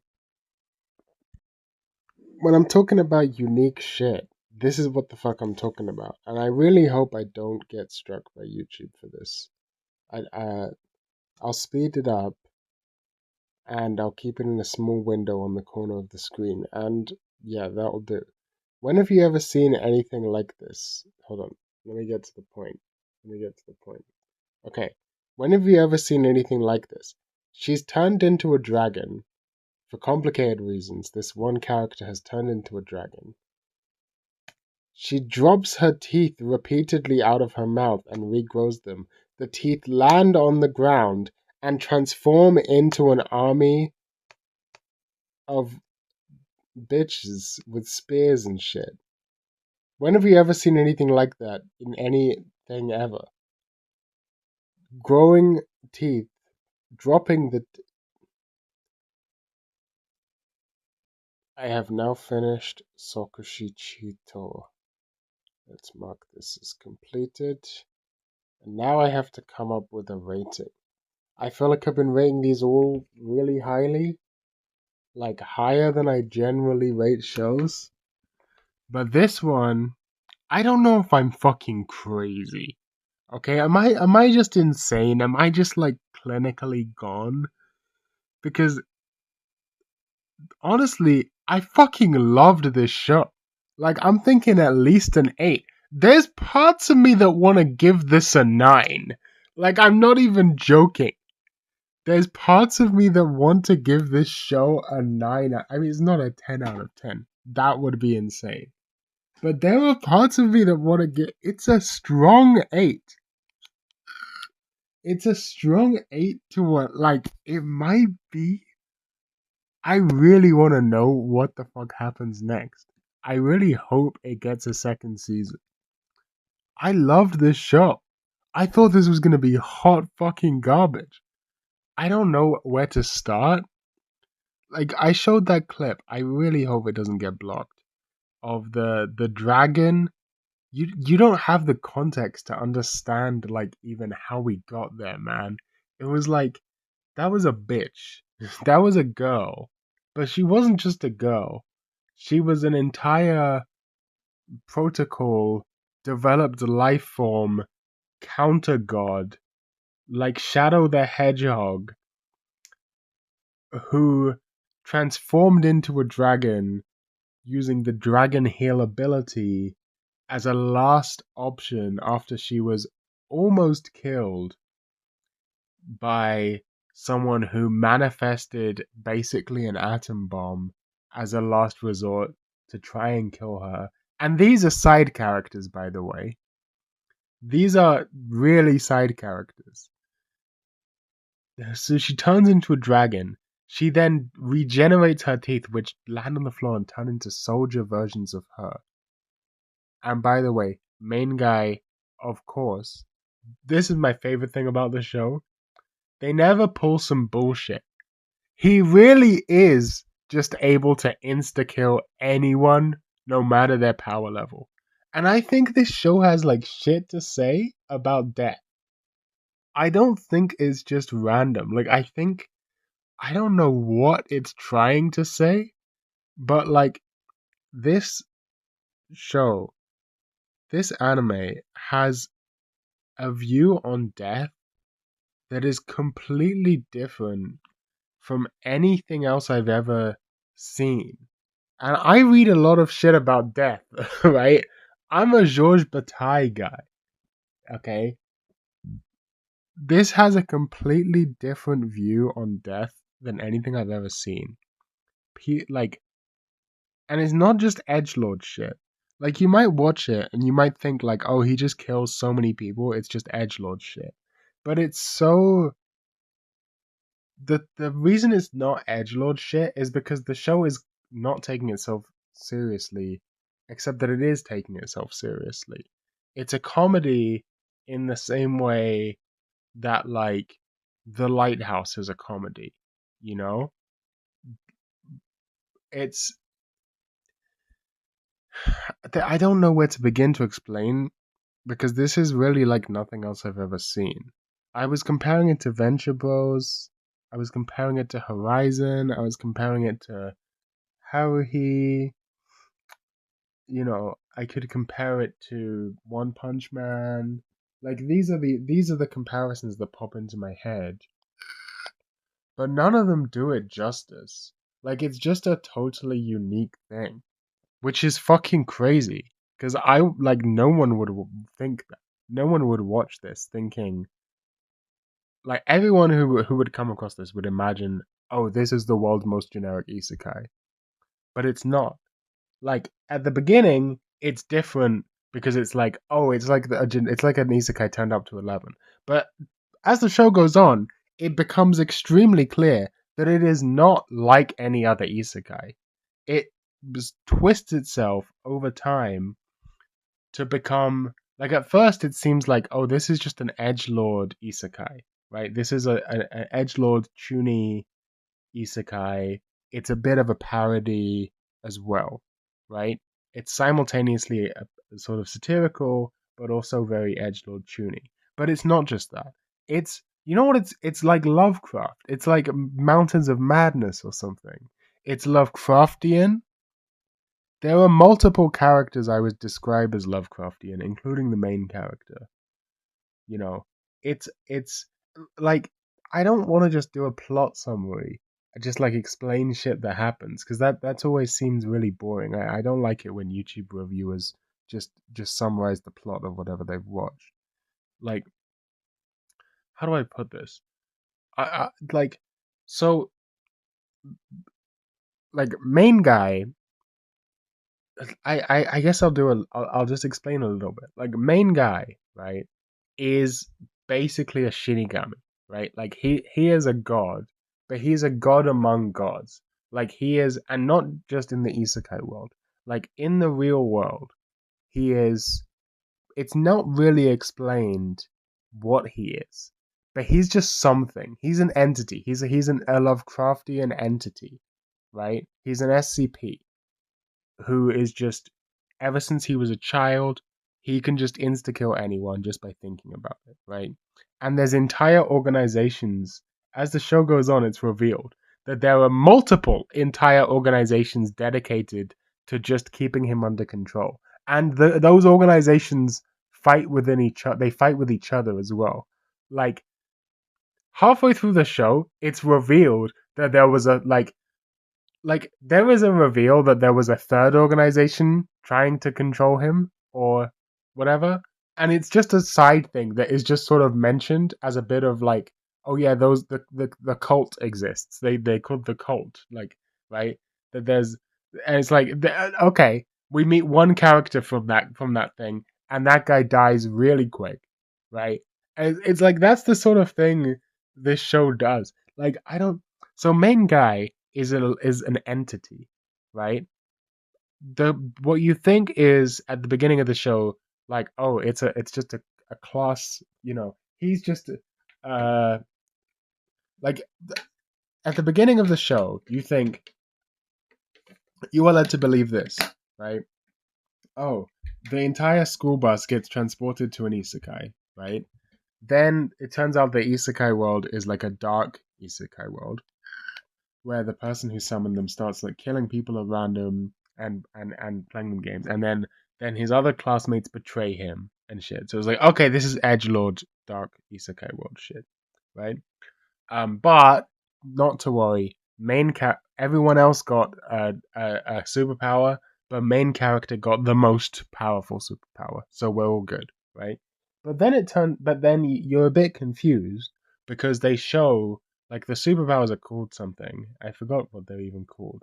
Um, but they're called something in the world. But you're shown that he didn't get one, so it's like, it's a little strange. Like, how does he have this instant kill ability, but he didn't even get a superpower from the isekai world? So that's a bit strange. But then it turns out, actually, no, right? He had this ability from birth in the real world, right? First of all. And secondly, what seemed like an ordinary class was actually full of people who were basically agents monitoring him, right? Which is great. It's wild. And agents monitoring him. There's a character who is a fascinating fucking character in her own right, who shows up for like, she's in like, it's crazy the shit that this show does. I can't even explain it to you. There's a in like the second to last episode, there's a character who shows up who has been there from the beginning. We don't know anything about her. She's a side character. She's a background character even, right? And it turns out she has a whole fucking backstory that is batshit insane, where two cats in the real world, before they got transported, two cats, a black cat and a white cat, were fighting each other on the street with fucking laser beam attacks, and accidentally killed her with the laser beam attack while they were fighting each other. And it turns out they were like cat deities. And so after they accidentally kill her as like collateral between their fight, they both apologize, and like, as a sort of apology to make up for the fact that they killed her, they put her back in the world, and she can use some of their powers, and their powers are pretty fucking OP. She basically becomes a bit of a, she's magical girl coded, obviously, um, and whatever. I won't explain the detail, but let's just, like, she's not just got generic magical girl powers. I will explain it because this is the level of like not generic that we're operating on. Is that like, that's a premise you haven't heard before, and then her powers, even though the whole thing is like, you know, a schoolgirl meets a sort of fluffy, superpowered animal, talking animal character who gives them superpowers. You know, it's a magical girl thing. Actually, her powers are not magical girl powers. Her powers are like, she's impervious to damage. She wait, there's she's like, she's like a, she can do something. Hold on. She can do something originally. She can do something. I forgot what it was because she's introduced as a background character with an ability, but it turns out that the ability is deeper than whatever. I don't remember what that was, but she like if someone tries to damage her, she can like teleport out of the way, or like it just doesn't affect her, right? Like at one point she gets lava poured all over her, and it just washes over her, and she doesn't take damage basically. And then she can she goes to punch someone, right? The guy that poured lava over her, she punches him, but the punch is really slow and like misses, like he just dodges out of the way easily. But then her arm just teleports to where he was. So she can't miss. She's like incapable of missing. And then when she makes contact with him, he just pops. He just goes pop out of existence. Like that's her like that's already super fucking interesting, right? No, she can't be injured. Like anything that would try to injure her directly just doesn't, right? She either yeah, so she can teleport, she can fly, she can't be injured, and if she tries to attack someone, she'll teleport herself so that it always works. And when she hits an attack, it always insta kills. So this is like the level of OP, right? Like many characters, like the power scaling in this show is just absurd, right? And so what the main character does to deal with this is because he can't attack her directly, he attacks, he traces the source of her power and kills the two fucking cats. And then she's just a regular person, and then he just kills her. Like, this takes place over like 5 minutes of one episode. Like that would be an entire fucking arc in a regular anime. This is the most batshit insane show I've ever seen. I kind of want to give it a 9 out of 10. Like that I just described to you, like that little arc, shit like that is happening fucking constantly throughout the show. The show is nothing but arcs like that, right? And they never pull some bullshit where the insta kill thing doesn't work. It might be the best show. I don't fucking know. It is anything but a generic. It looks like the most garbage, most generic isekai. I can't get over this. It looks like the most garbage, most generic isekai, and yet it is the exact opposite of that. It is the least generic isekai imaginable. I came up with possibly the worst reads of all time. The worst riz Of all time. of all time. Yeah. Do you want me to pause the recording? You can if you want to. I will. I'm gonna do it. I'm gonna fucking do it. 9 out of 10. Great. Thank you for watching the Narou-kei Slop Fest.